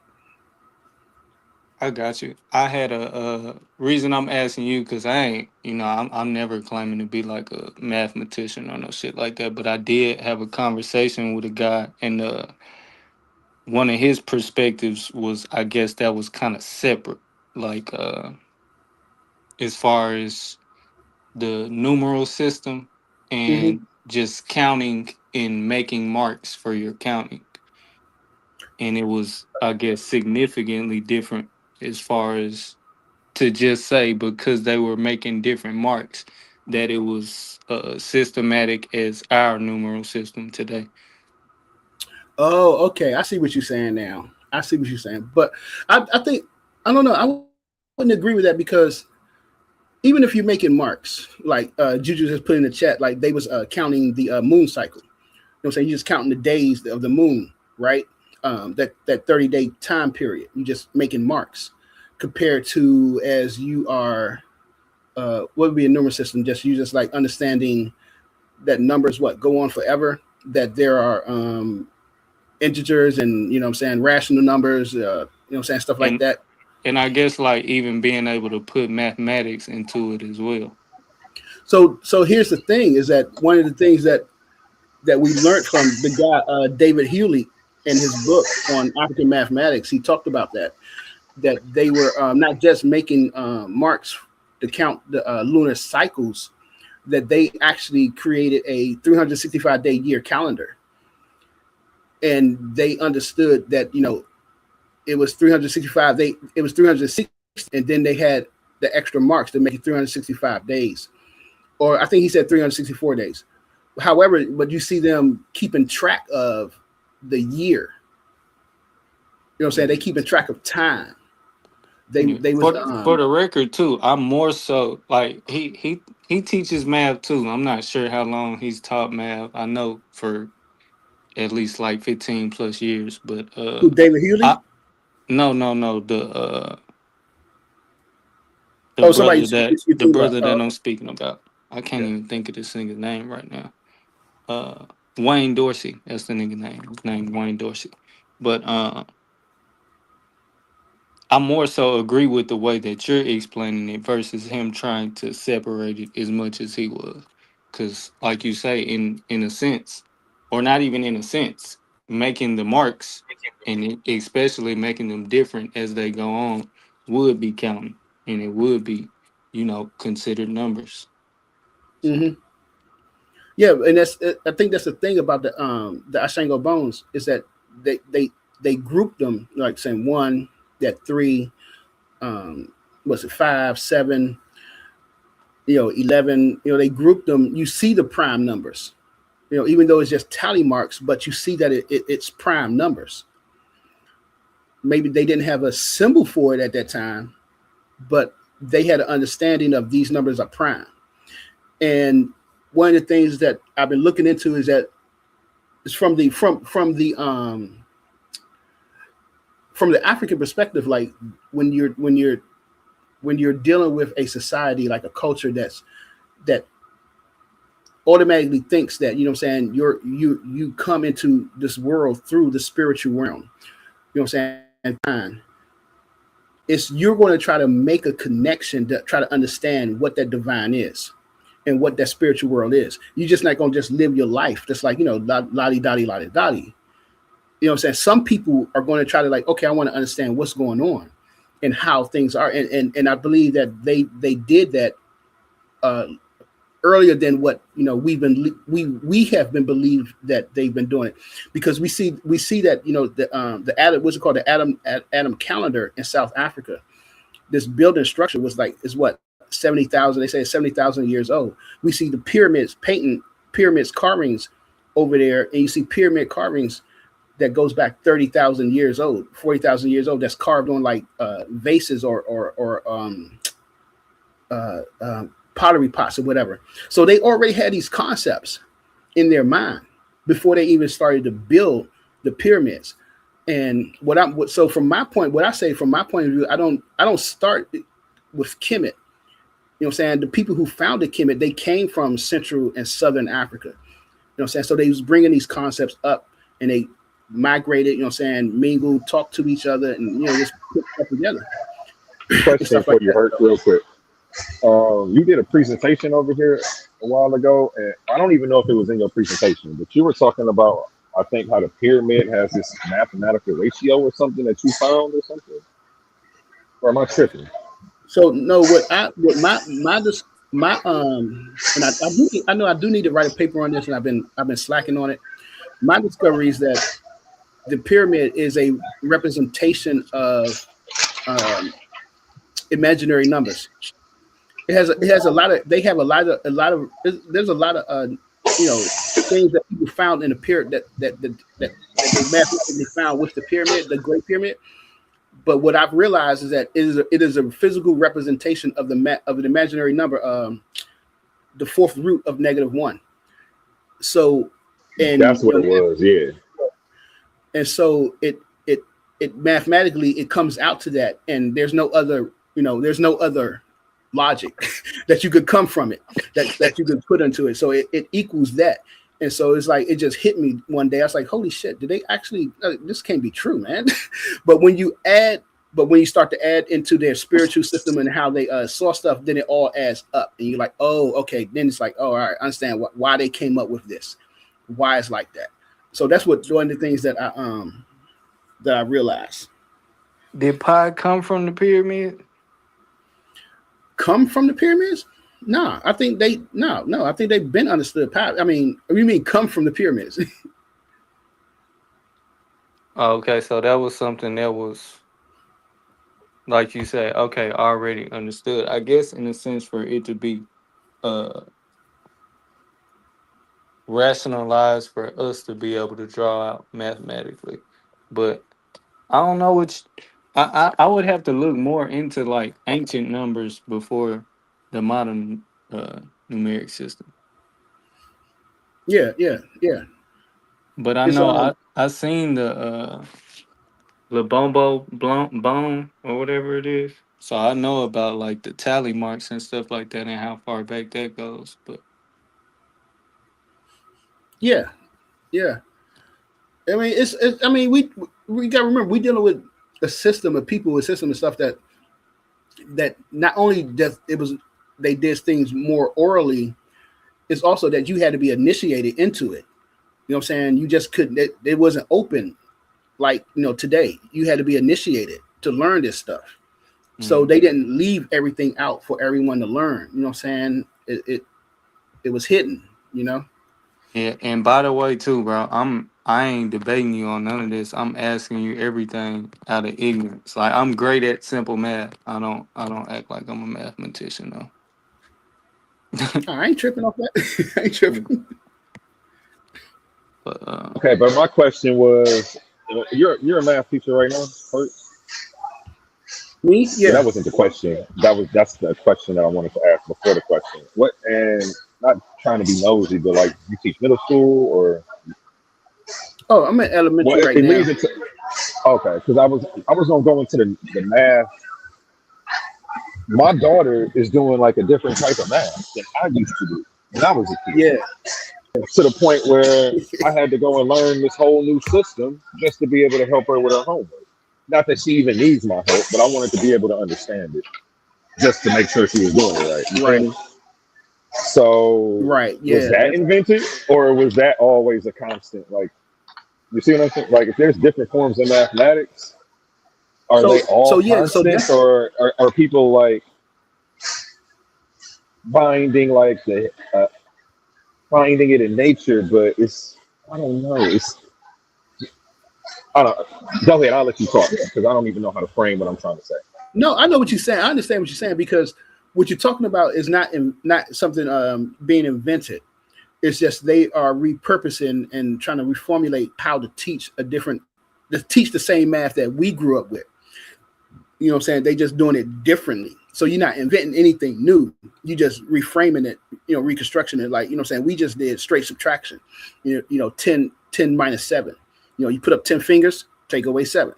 You know what I'm saying? 15 minus 7. You know what I'm saying? You got to teach the kids how to borrow from the tens place. The ones place got borrowed from the tens place. So what they're doing now is that one of the methods that they're doing is that they would round up. They would take it as we do it. We round up. So if it's say it's 18 minus 7, you tell them to round the 18 up to 20, and just take away 7. Or you round it up to 20, take away 7, so they can see in the tens. You have them counting by tens. We start them off by counting by tens. I'm thinking of second grade. I'm in second grade and third grade, and so you start off by counting by tens. Teach them how to count by tens. 10, 20, 30, 40, 50. You count by fives, 5, 10, 50, so they can understand how to count by these numbers. And so you teach them. You round up to 20, and 10 from 7 is 3. And you just taking away that 1 from the 2, so you got that 13. But you had the question was 18. The question was 18 minus 7. I said 18, right? I did say 18, right? And so, well, no, that's a bad example because they should be able to do that one. I'm trying to think of an example. It's so crazy because what they would do is like say, all right, I think like all right, 53 minus 12. I think that'll be a better example. 53 minus 2. I'm just thinking of stuff. And so you would round 53 down to 50 because you want to round it to a tens number. 10, again, 10, 20, 30, 40, 50, stuff like that. You want to round it to a tens number. And Common Core. Judy put it, this is the Common Core math joint. So you want to round it to a 0 so you can see where it's easier to subtract. What did I say? I said 53 minus. Damn, I forgot. 53. But it's the steps. It's the steps. They do it. All these extra steps is very weird. Like you said, 12. 53 12 minus okay. 12. 12. So you round it down to a tens number. 50 minus 12, and that 10 take away 2 is 8, and they just have to cross out the 5. You make it that 4. You draw that 4 down. That 4 minus 1, is 3. The 4 minus 1, is 3, right? So they could get what 50, and then they have to add back the number because you rounded it. We rounded down to the 50 from 53 to 50, and they have to add back that 3 to get 41, something like that. But for me, it was like, it kept saying like, what the hell? Just tell them to just subtract, just basic subtract. I would just tell them, I started off because you don't start off with the double digits. You start off with like the single digits, like 10 minus 7, 20 minus 7, stuff like that. And so I was just like, put up 10 fingers, take away 7. Put up 10 fingers, take away 5. But once I showed them that, and they understood how to just basically subtract, like we did. The problem came in because they have to do it on a laptop today, and the laptop, when they're doing it online, the iReady joint is set up so they have to do it as the Common Core sets up. So they can't do the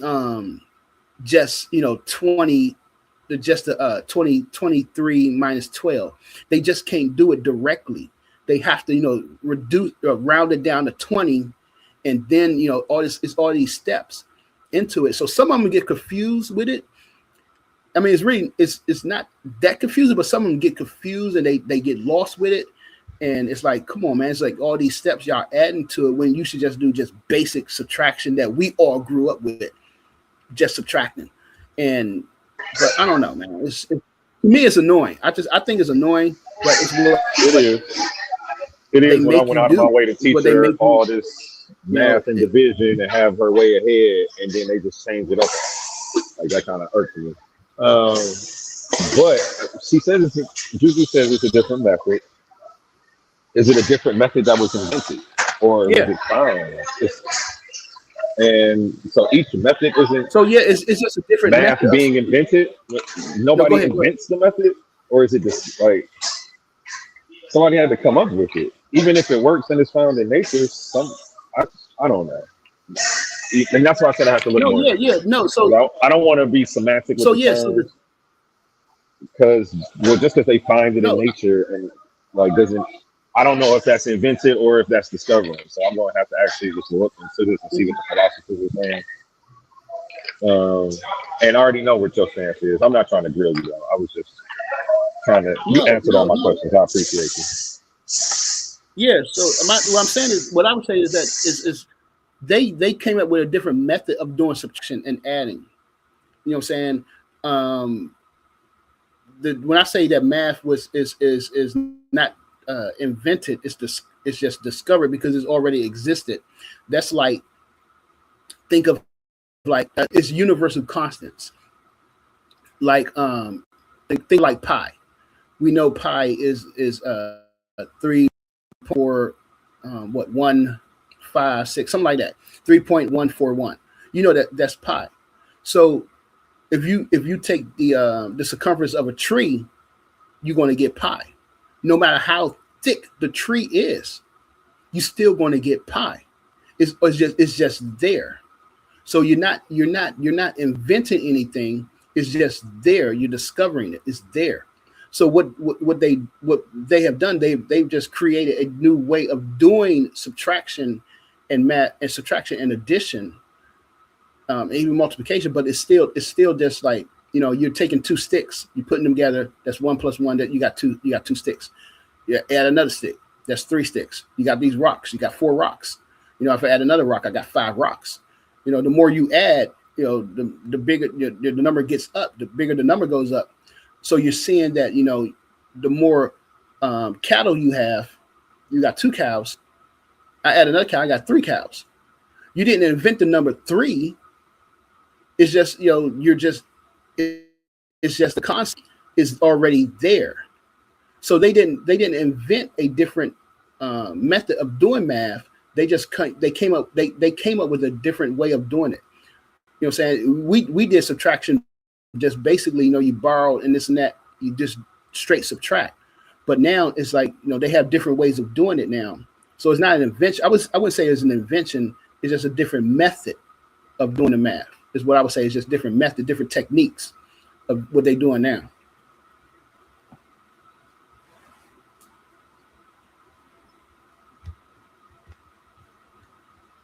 GD Capone was good.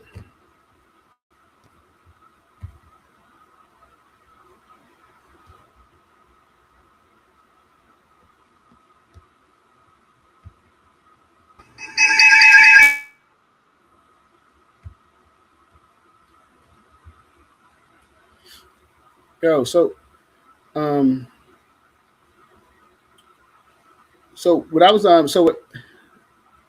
just say this, what I was talking about earlier when we talked about the difference between like Gödel's incomplete theorem and the kinetic way was that, like, you're saying, you're looking at, like, he was trying to he proved that, saying, you can't in a closed system, saying stuff is always, you're always going to have there's always going to be this uncertainty in a closed system. And so what I've been trying to, like, I guess, kind of say or prove or trying to show is that in the Kemetic system, it wasn't a closed system, because they're looking at the system as a system that's connected with the universe, that's connected as one, whereas the Western is not connected. You know what I'm saying? It's a purely abstract mathematical system, and it's like it's never complete. So that I think that's the difference in some of the things that the Westerners, how they are looking at the doing mathematics and understanding it. The separation of mathematics from the physical world. Some things that because how some people say your math is just pure math. It's not. If you're not applying it, then it's not applied math. You got the physics. You're doing the physics and chemistry and stuff like that. That's applied mathematics. The foundations of physics and stuff. The Westerners, when you're doing pure math, it's just this theory and abstract math, which what I'm saying, like I said, is one of the things that drew me into studying math. I liked it. Yeah. And I think that one of the things it's this guy called what's his name? Russell something. Russell, he had the paradox. He came up with a paradox theory. Russell's paradox. I can't think of his first name. But he was saying like the rules of abstract mathematics, it locks you into the system of logical thinking. The system, if something is true, then if something is true, it can't be a lie. And if it's a lie, then it can't be truth. Okay. Mm-hmm. It's a system that it ends up, it's a loop. It ends up being a loop within itself, without any external factors on the joint. So this is like, it was this paradox that this guy Russell came up with. And what Gödel did, he that this is a flaw in a closed loop, that you just can't. How do I explain this? If you're relying on yourself, if you're relying on the self of this eternal loop, you can't be like it can't be complete. It's always going to be incomplete. There's always going to be a reason, that you can't explain something. There's always going to be a reason. So that's tying into that's keeping the mathematics, like you're keeping it in this pure abstract sense. You're not tying it to anything. Whereas when you look at the Kemetic, when you look at ancient Egypt, when we look at them, and they tied the math to the divine, to the spiritual world, to that those aspects of the universe. And where say the Eye of Horus. Yeah, the Eye of Horus is it's a complete, it represents one, like this wholeness. It's showing you that without the completeness, you're missing one object. Without that completeness, you can never be complete.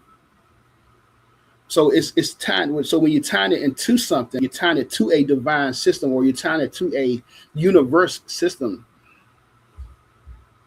You don't get the incompleteness, what Gödel was talking about, which I don't know. It's just something that I think I'm seeing, from that I see from the philosophy from Kurt Gödel's incompleteness theorem when he was when you study that shit. That's something that I had to prove, and it was that real analysis, and it was annoying.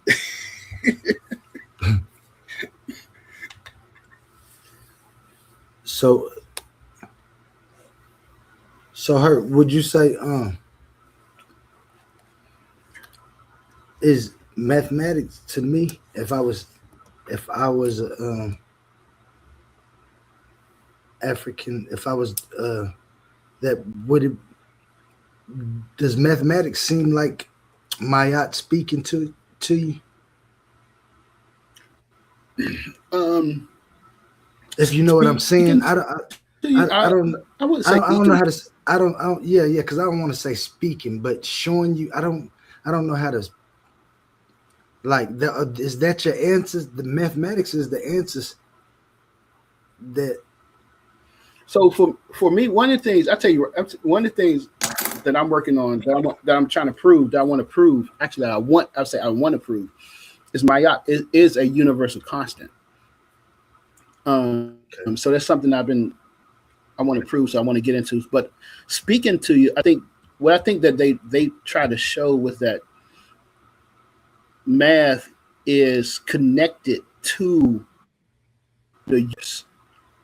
It's not just like the numbers are not just abstract by themselves. You know, there's this connectionness to the system.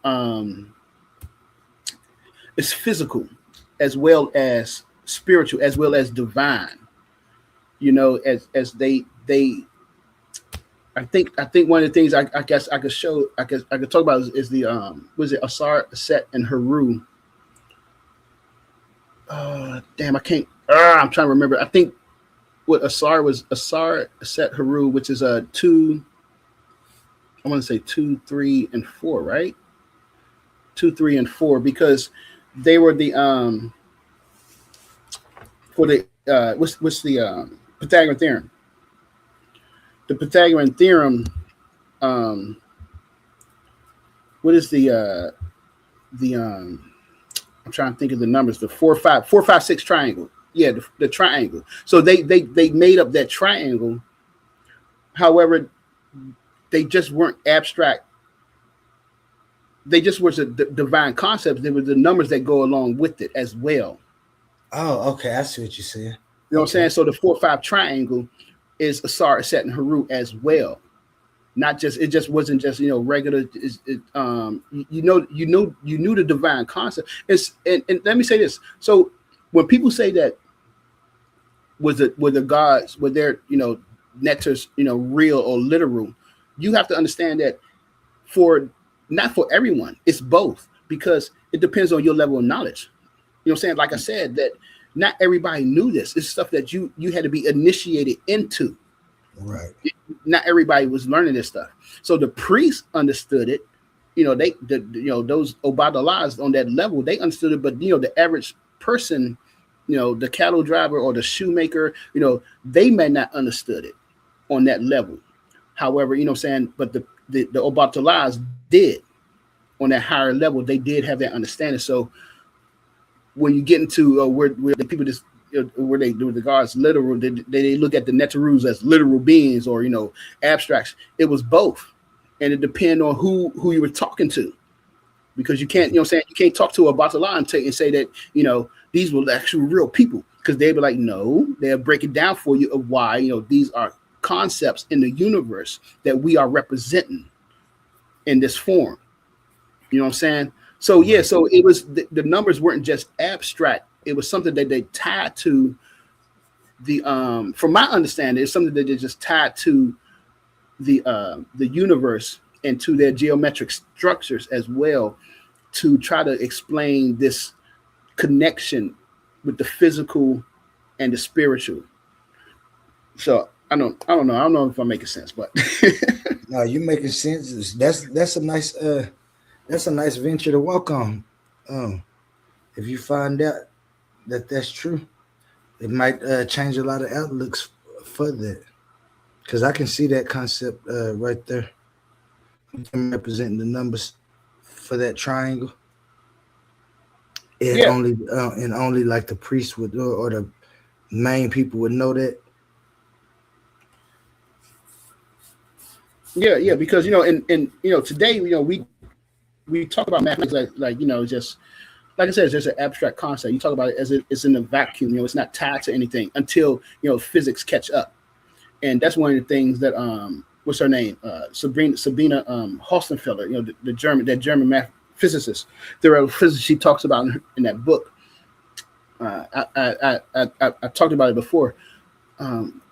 Lost in Mathematics, yeah, where she talks about, you know, the physics is like, today's physics is basically stalled out. It's like, they ain't coming up with nothing new. And basically, they ain't coming up with nothing new because all the advanced mathematics, they don't have a way to apply it yet. Yeah. You know what I'm saying? So that's the reason. It's like, it's like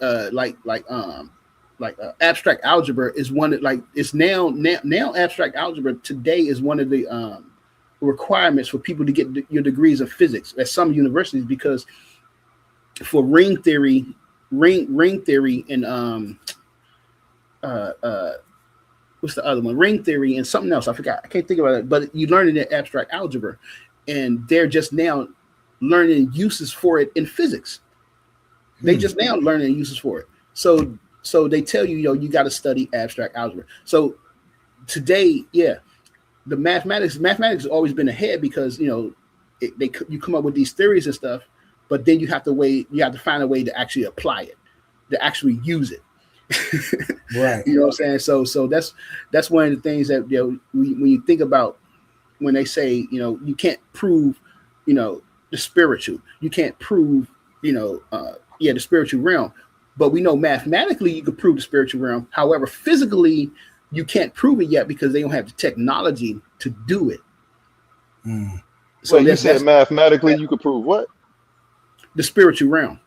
How? So Explain because the spiritual realm is so this is my what is it? My interpretation, I guess I would say. For complex numbers are only mapped to higher dimensions.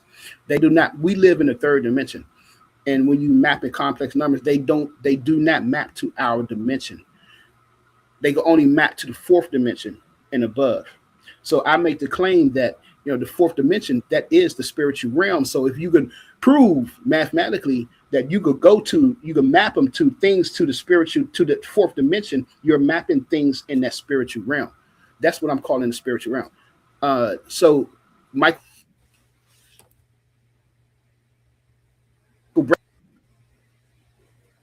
I showed this paper before. I forgot the name of it. I think it talks about this, but it's just something here. Complex numbers they prove the existence of that fourth dimension.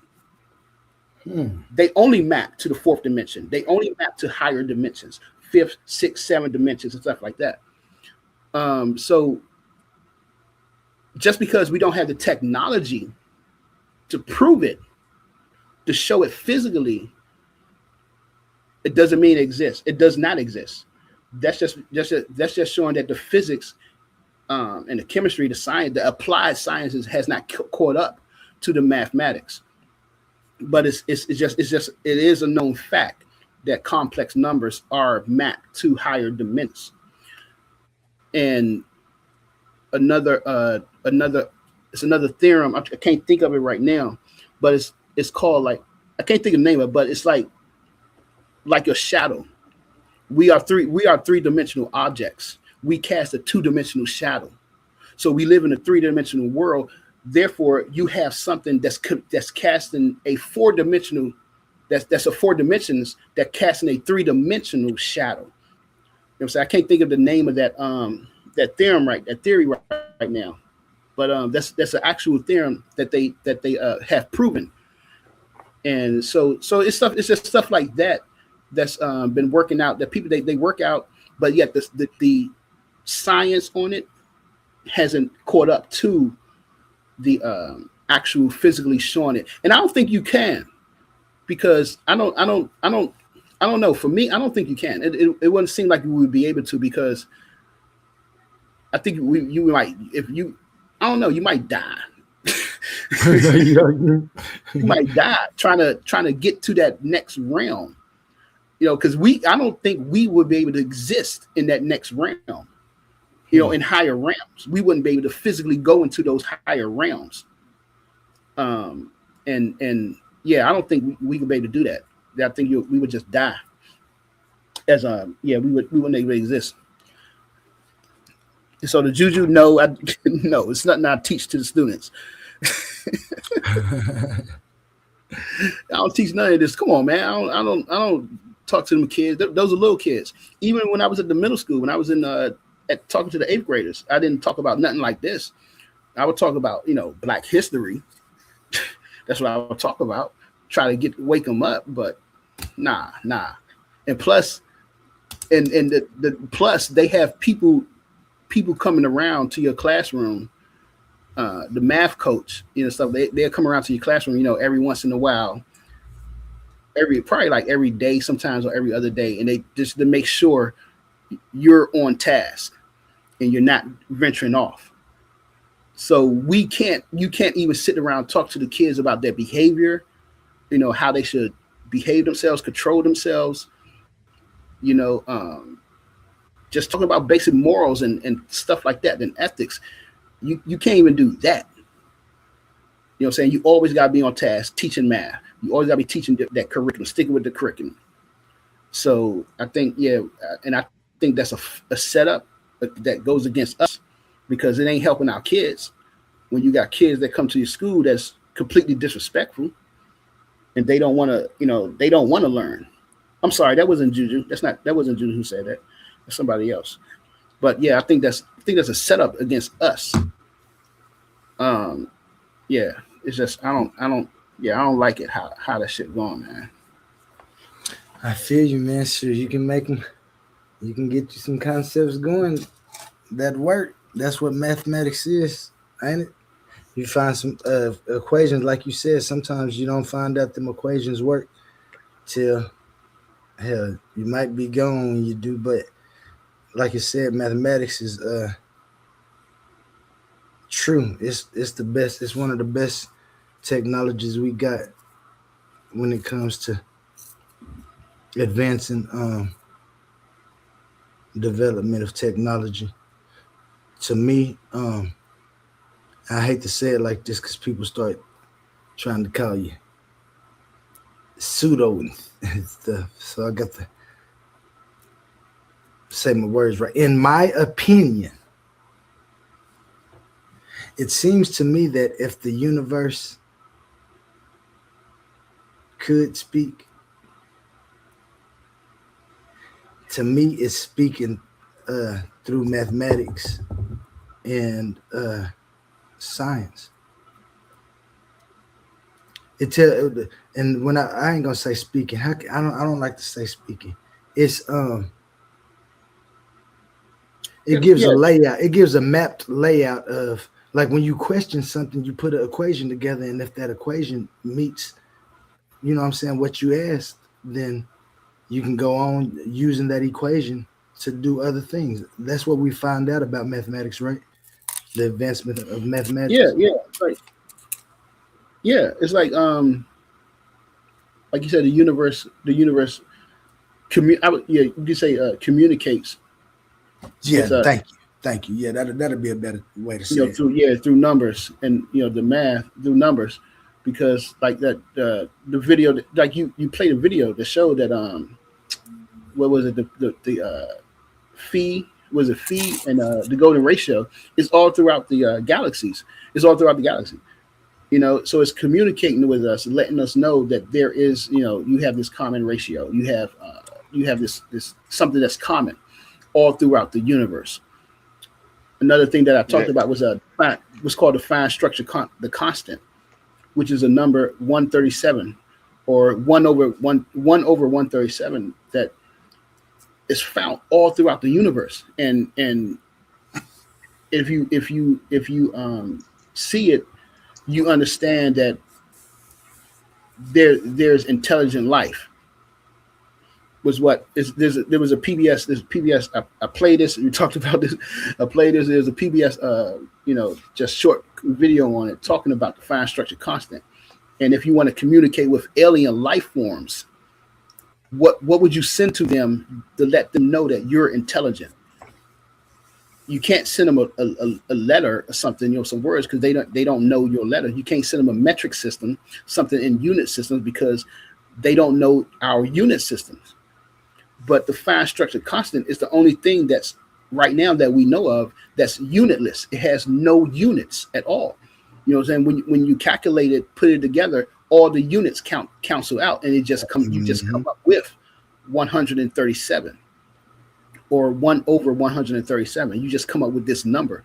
So he was saying, the guy was saying that this would be the number that you would send to an alien civilization that is advanced, so they understand that you also are advanced. And then you you go into other stuff like DNA and all that stuff. You would talk about this, but those are that's a constant in a universe that you could communicate, and the universe is communicating with you as well. That you're like, hey, you understand this number? This number exists. It is what is it? The final structure is the ratio between the Yeah, we got to set that one up, bro. I don't atoms. The atoms. You said enough now. We're gonna have to go ahead and set this up. I got you jumping off the tree. Yeah, I'll take I'll take it was invented. If you want to take it was discovered. Okay. 'Cause I hear you talking. It don't sound too solid.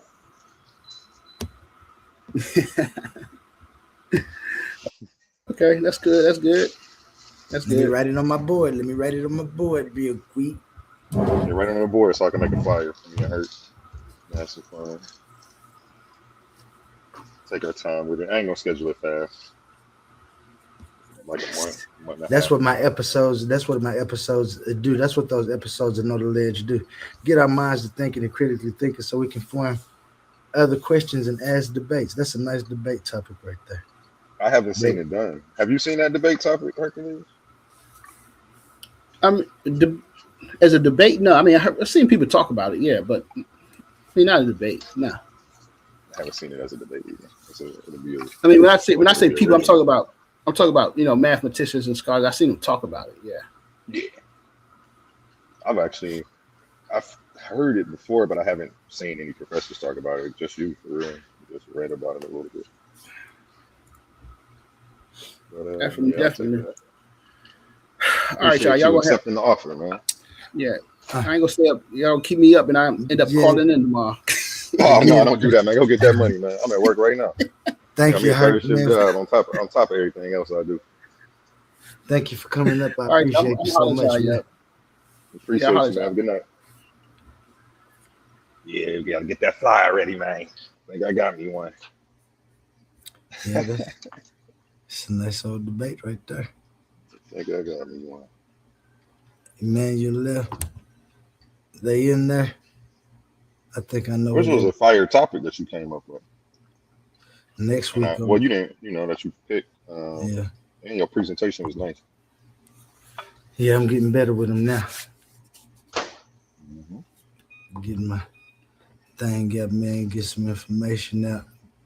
Like I said, my Know the Ledge shows is to get the mind thinking and exercising like they was talking about. And speaking of mind exercise, I beg to differ, Jay Snake. I beg to differ. You'll see on debate day. Different type. Now everybody better listen up. Better cut it down. Even when life try to press you down, turn your frown to a smile. I make style just to lift you up. We can ran everybody off the panel, man. I start talking about debates, everybody drop. Man, they scared of A1. That's crazy. I like it like that. Running high when I pull up. That's what you do. Running high, y'all.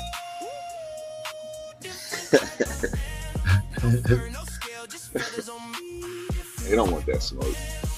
Coming out of retirement. Me and GD and Capone getting it in August. Yeah.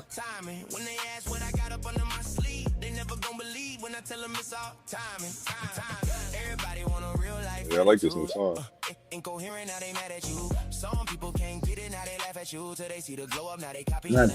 you can end the show if you want to. I mean, it's like 18 people in here. Somebody hit that link and talk about some science. Yeah. What you know? Anatoly and Quantum is only looking for somebody to challenge him on his own philosophy. Everybody running from this one. I'm about to start debating quantum only in my life. It's a nice tool, man, if you like to debate. And you're gonna end up thinking, like I said, I think it's mental exercise for me. Made me a different type of animal. Different type of animal. I was playing that all morning. Definitely was playing that your song all morning. This one right here. No, yo, different type of animal. I'll be working out to that song every day. It make me feel like a different type of animal, like I'm in beast mode when I'm in the gym. And when I be running, I ran 2 miles, then I hit these steps. With that song on repeat. Yeah, I got some nice little tracks. Don't be all books and no workout now. You gotta diversify the hours of your day. Make sure you working out your brain and your body. Yeah, I definitely. Don't let me be the only one in shape. Pop and top this and catch up. You definitely know, like, get mine. Yeah, we bringing it out. Y'all watching me. Better watch the crowd. Yeah, man. About to eat this. Play a couple more songs and then just don't feel nobody want to cover up his type or something. I'll play a few of my old. Oh, drop that link again. It's probably lost in the chat.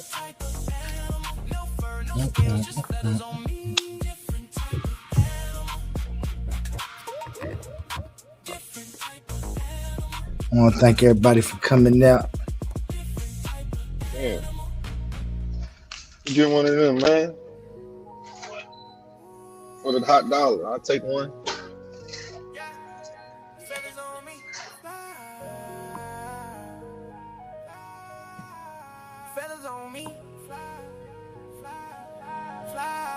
The wool remove this wolves I see. No fur, no scales, it's feathers on me. The wool remove this wolves I see. Different pace, out of space, ain't no catching me. The wool remove this wolves I see. No fur, no scales, it's feathers on me. Who you talking about? Whole squad floating when we walking out. Feathers, bro. In my mind is treasures, bro. Homie, that's the name of my mind because we make dough. And we run this thing so they move when we say so. Click full of soldiers plus we move and we're halo. My nephew got the sauce, this the better than mayo. Why I stay the same, I just build like Legos. Tryna shape the game till it fit us like Play-Doh. Ice cold smooth cat with a milkshake flow. You say she a bad one, I call her a bimbo. People disrespect and get it poppin' like a pimple. Skinny dude, but my presence wider than a hippo. Why y'all call them challenges, these bosses are simple. Docked at the game, watch a player operate. Bringing major pressure to these people cooperate. But we not the same, feel like I'm from outer space. Why you in my lane, I'm moving at a different pace. Black out like my dude pace. Stay smooth like my dude chase. Hot but I'm cold, y'all still, y'all been late. Rest of this rap thing, you should probably say sensei. The wool remove this wolves I see. No fur, no scales, it's feathers on me. Feathers on me, feathers on me, feathers on me. The wool remove this wolves I see. Different place, out of space, ain't no catching me. Who said what? Talking like you know the answer, but you started late. Too late. Feather fall. Bounce when the bass collide. Man, I'm a thoroughbred winner and you been a fake. You just a TV, then into a dinner plate. Messing with this top shot, you already knew your fate. Grown folk businesses, so you already knew your place. Feeling paid in full, feeling like I do days. People getting out of line and they're getting body trace. Cause when I make a move, so I never catch a case. Baby, I can make it flood, these other precipitate. Ain't no applications to the squad, we initiate. They just wanna be around, trying hard to imitate. You folks your pansies and I've been A. Running back, vision, see the whole penetrate. Talking like you know the answer, but you started late. Who taught you the game? Who you walking with a broken state? I'm shaking worlds in my mind like it's roller skate. One man doing everything while you overthink. Track a ball tray, still better than your one lane. Break the B with the bars, bit the whole thing. Feathers on me, now the whole club know the name. OLE, different type of heart in the game. Yeah, different pace, different mind, different grind, different time.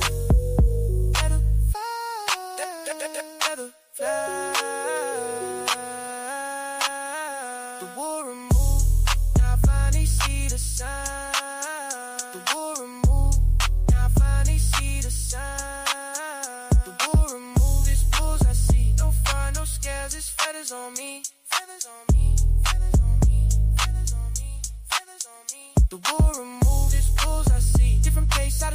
no catching me.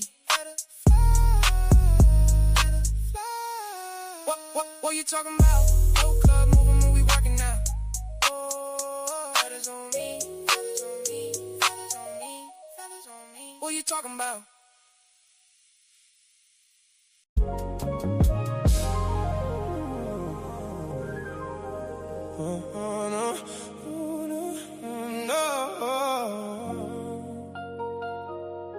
The wool removed, you wolves I see. No dogs, no snakes, it's feathers on me. This time, let's start. Hey.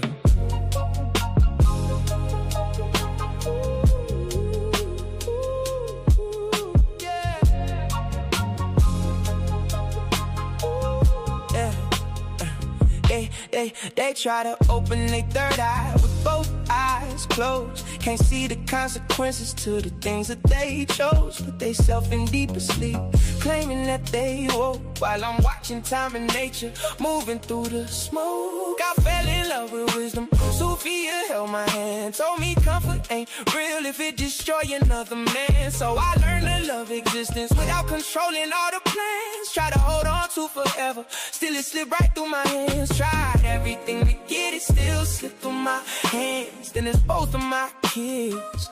Only thing I truly love, my number one fans. And I still smile even when life get cold, cause most things grow in the sunlight, but grow the most at night. That's something people don't know.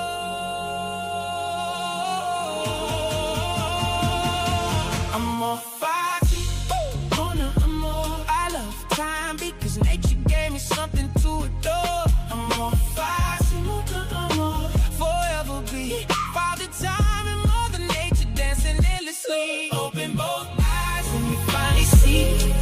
You get two eyes, but only one vision of reality. More love again. I guess I'll tell you about the secret to existence again. Feathers on me, stars above, everything alive because of love. The only time I fell in love, I was standing on the ledge. If I would've knew the ledge, I might've moved different instead. Thought I found forever in somebody else's head, but she just wanted friendship while I was thinking marriage best. So here I go again, talking about love again, trying to explain existence through the pain again, trying to hold beauty still, but time don't ever stand. That's when Father Time whispers, son, that's just the plan. And Mother Nature touched my shoulder, said nothing blooms forever, but everything returns eventually. That's when I finally understood why heartbreak make us wiser, why loneliness get deeper when your thoughts become advisors. People fear the dark, but the stars only shine there. Flowers drink the sunlight, but roots grow where the night live. That's why I stopped hearing pain and started reading signs there. Every scar another map showing me where life is.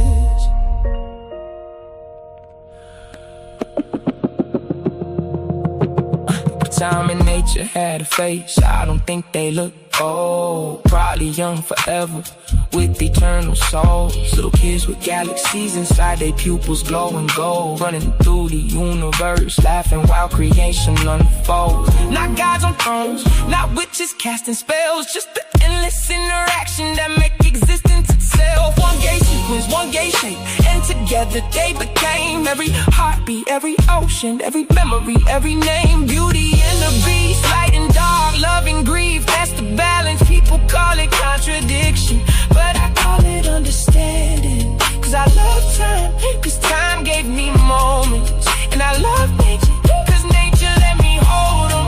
That's why I cherish every second, even broken ones too. Cause without the hurt and healing,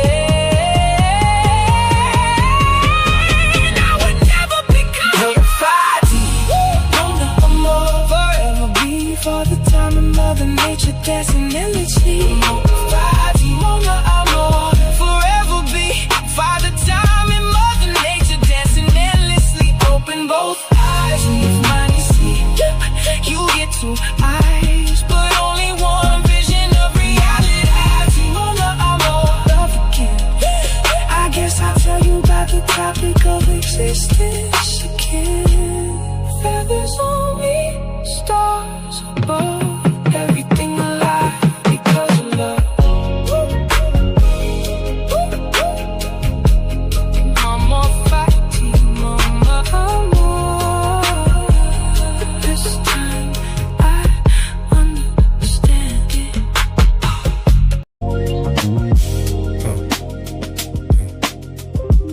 talking to?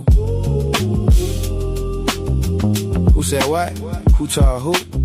Who built the frame that you looking through?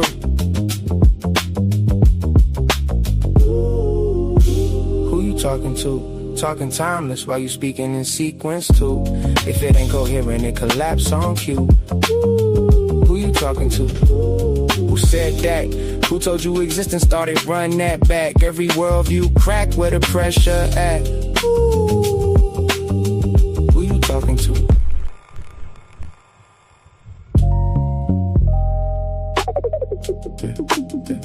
Who you talking to? Who said what? Who told who? Who built the frame that you looking through? Who you talking to? Talking timeless while you speaking in sequence too. If it ain't coherent, it collapse on cue. Who you talking to? Who said that?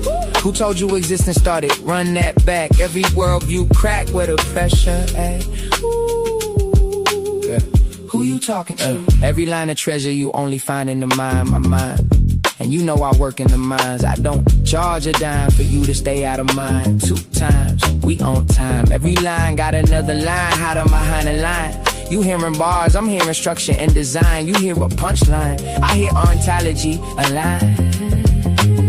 Who said reality started? Talking outside existence while existing to argue. Smuggling sequence in your sentence unconsciously. Then call it timeless when I ask what the process be. Who you talking about? Half these worldviews fall when you walk them out. Everybody got answers till you chalk it out. Then coherence disappear when you map it out. I studied Heraclitus flowing rivers in motion. Parmenides froze it, I can see both in the ocean. Can't build a frame, but the frame still folded. Trying to define the world while the mind still holding it. Aristotle looking for causes and categories. Nietzsche killed guys, but couldn't kill reality. Heidegger staring into being and anxiety. I'm just asking what makes existence intelligibly. Who you talking to? Talking timeless while you speaking in sequence too. If it ain't coherent, it collapse on cue. Who you talking to? Who said what? Who built the worldview that you standing on? Everybody sounding deep to the ladder gone. And they looking real nervous when the pattern drawn. I slept these haters in they face with this one. Shh, wait, I missed one. 2 times, we on time. Every line of gem they only find in the mind, my mind. You know I work in the mines, digging through mines while I'm digging through mine. Blue collar, philosopher, coffee cup thinker, still plotting possible worlds while the clock getting thinner. Whole room talking loud, I just watch and consider. Cause the loudest in the room usually know the least in it. Who taught you that? Who said existence got a border where the proof at? Who talking outside reality and still attached? Using logic from existence just to move back. That's incoherent. I ain't even gotta raise my tone. I just let the contradiction sit there on its own. People wanna skip structure just to chase the throne. Till the worldview collapse and they standing there alone. They want a war record. I gave them world pressure. Every verse another hidden room in the architecture. Every line another layer underneath the texture. You hear rhythm, I hear systems trying to fit together. And I ain't culturally inappropriate, intellectually inappropriate. I'm coherently inappropriate, yeah. You hate the conclusion, but the structure still hold. That's why the room get quiet when the logic unfolds. Who you talking to? Talking timeless while you speaking in sequence too. If it ain't coherent, it collapse on cue. Who you talking to? Who said that? Who taught you existence started? Run that back. Every worldview crack where the pressure at.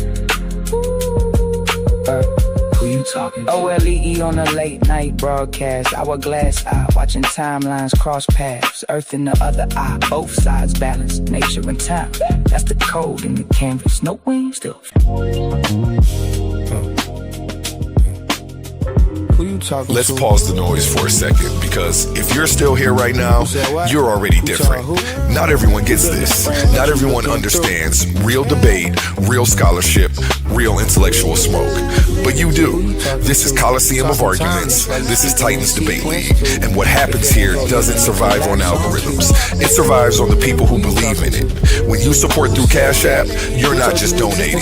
You're fueling the arena. You're the reason we can bring in high-level guests. You're the reason we keep unbiased judges. You're the reason these debates stay sharp, fair, and uncompromised. This platform is built by thinkers, sustained by supporters, protected by the ones who know value when they see it. If this show has ever sharpened your mind, has ever entertained you, or has ever challenged what you thought you knew, then Cash App is how you say, keep this going. Not everyone contributes, but the ones who do, they're part of what makes this real.